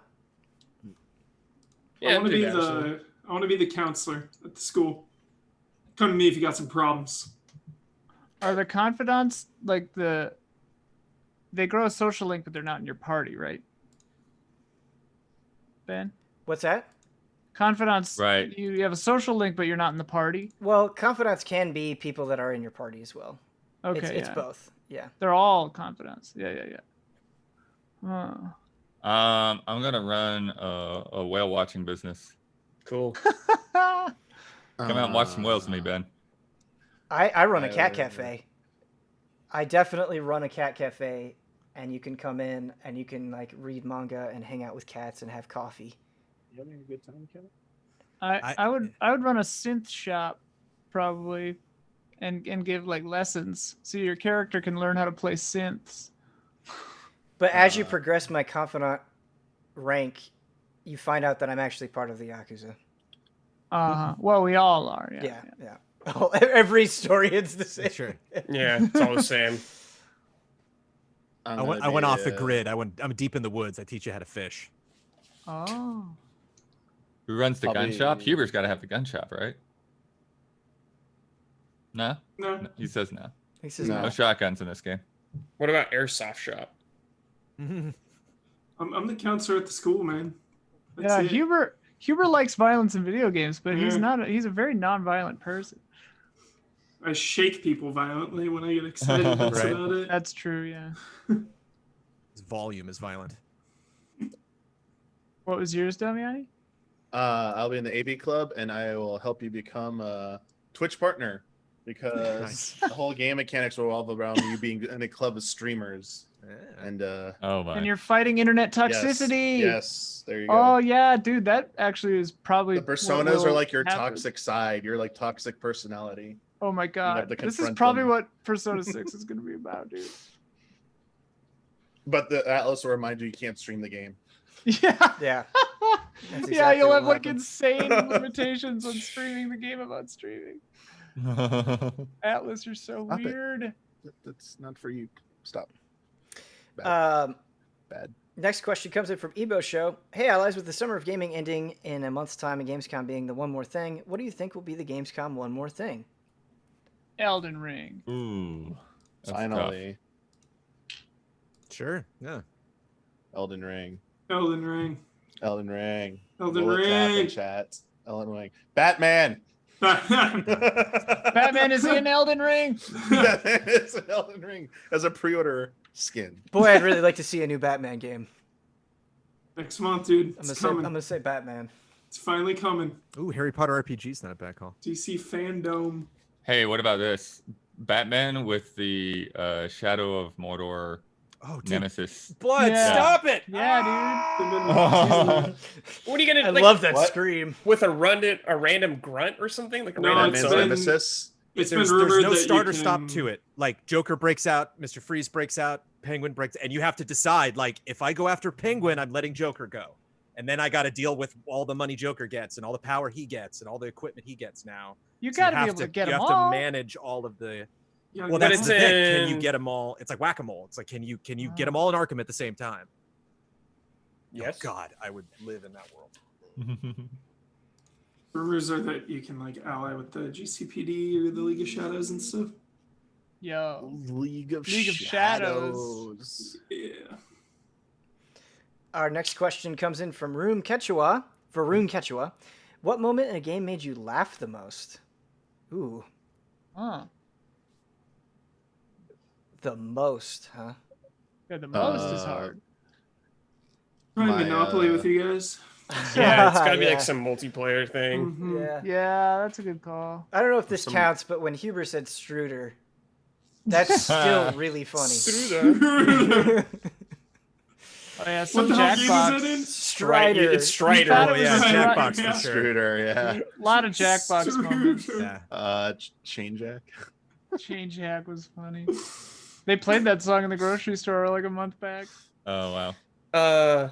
Ben Huber, our Perfect Dark stream. Oh, my yeah. God, Really yeah. fun. That was really fun. What were we saying? I won't hear it, or no, it wasn't that. No, I no, forgot what it was. It was like legitimate or something.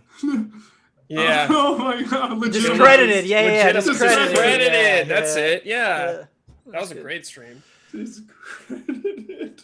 But like, trying to think of like games that they themselves made me laugh pretty hard. It's rare. I feel like. I mean, there are games that I think are funny, but trying to think of like one single moment. Yeah. That was where I Yeah. laughed Like, the I think most. Monkey Island was the first time I ever was like, I laughed at that game. Like, that game told a joke. Yeah. Like, you know, it wasn't like a gaming joke. Like, that was just funny writing. South Park, yeah, fractured butthole. Stanley Parable made me Sure. laugh. Damiani, something I appreciated that you did there. You didn't even try to say like fractured butthole. You just went for the butthole, and I respect that. No stress on anything. Okay. Yeah, Earthbound's good call, Blood. Yeah, no, that's a genuinely funny game. I'm also having a hard time because like I know it's happened. I know it's even happened on stream. People could probably like point out moments yeah. where I just Montage. stopped and laughed. But like trying to think about like when and two, like just the ridiculous glitches or things that'll pop up have really always been funny to me. Both Psychonauts and Thousand Year Door are very, very funny. This new Paper Mario made me laugh a couple of times. Just little like, haha. Yeah, it's very cute. Ellie's Book of Puns gets me every time because I love puns. Yeah, the Book of Puns is great. Good call, Huber. All right. Master Pants asks, do you have a random nearby object that you wouldn't mind showing on your camera? Random nearby object. I Classic just got case. this in the mail today. This little 2B plushie. Oh yeah. I just ordered Just that going from for the pins. the Square Enix store. Stop It's it. time for him to get his own venue so he doesn't have to sit outside in the rain every time he comes by to play guitar. It's killing me. It is always raining. There's my the Moog Battle 1. Codes demo, whatever.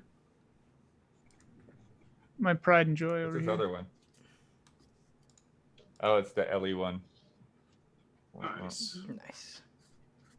It's nice. Also, Notebook. Oh, Oh, look at that. Oh. it's that failed show. oh, stop it. Oh, You- if you want to talk about random, here's It's that random. show that made Kyle Why have I not leave. tossed this thing out? Yeah. Here we go. A Stick It to the Man highlighter. Dude, I love that game. To be clear, I was joking. I think Box Peak is very, very good. All right, our last question comes in from Dway. If you could have one more new type of weapon in a theoretical Ghost of Tsushima 2, what would it be and why? Love this question. Glider. High frequency blade. A Not really weapon? but I haven't booted that game up yet, so I can't really give any Yeah, I haven't insight. played it yet, but the answer is always the Blades of Mercy. tank. I think a Kusarigama. If I was thinking that too It would because it be- actually fits in. and yeah, can be I in think that world. I think that would be really sick. What is that? It's like a the sickle and ninja chain. weapon from that. Neo. Yeah, that thing's sweet. The thing from Kill Bill. Yeah. Uh-oh. Snowstorm's back. Wolverine claws. Yo. Like Correct but answer. like ninja claws. No, like Like adamantium. Vega. Yeah. Like Shredder. Claws would yeah. be really cool. No, I they have could see those that. things. Yeah. What's like what Voldo, whoever uses? Yeah. Mhm, yeah. mhm. I want yes. Voldo to be in the Voldo next Ghost of claws. Tsushima. You have a duel with him, and he just walks backwards and thrusts into you. You I have to want parry Ghost to have actual Wolverine claws installed, and he doesn't have a healing factor, so it's constantly painful and getting infected, and it's just like the worst. Yeah. Having not played it, am I crazy for thinking that Ghost of Tsushima is not a game that makes sense to have a sequel?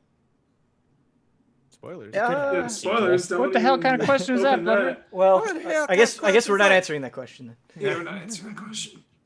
All right, We're all right, go- Mr. Spoiler. All right, It Mr. just Far From doesn't Home. seem like a game that fits a sequel. Hey, a 1-month-old I game mean, is not a year-old movie. I'm just I kidding. haven't beaten it. Can they just like do a True Detective thing, like make Yeah. another style game and another like The game time sold well period or enough something, that it'll yeah. get a sequel. you don't Yeah. have to keep like the characters or anything. Right, I would just think they'll make an entirely different game in an entirely different setting with Maybe. maybe similar mechanics. But Ghost of. I wouldn't be so sure about that. They The made a lot of Civil- Infamous games. I think they're gonna ride this for a while, especially because it I- sold so well. It sold it very, very Ride well, with me, ride. All right, that is going The to do it. Vines? Yes, Hey, that before we one bail, Vine song that everybody knows. yeah. What's I up? found my Nightfire trailer. I'll post that in chat if you guys want to watch Nice. that. Yeah, Okay. little bonus. Sorry for the technical hiccup there. Zoom crapped out on me, but yeah. Thank you to everybody who submitted a question. If you would like to submit a question, that's a $20 tier on Patreon. We answer these every month at the end of the month, live here on Twitch. I will put up a post letting you know when we're taking submissions, and then follow up a couple days later with an actual submissions post on Patreon. Yeah, thank you to all the allies who joined me, and we will see you guys very shortly for the group stream. Grounded.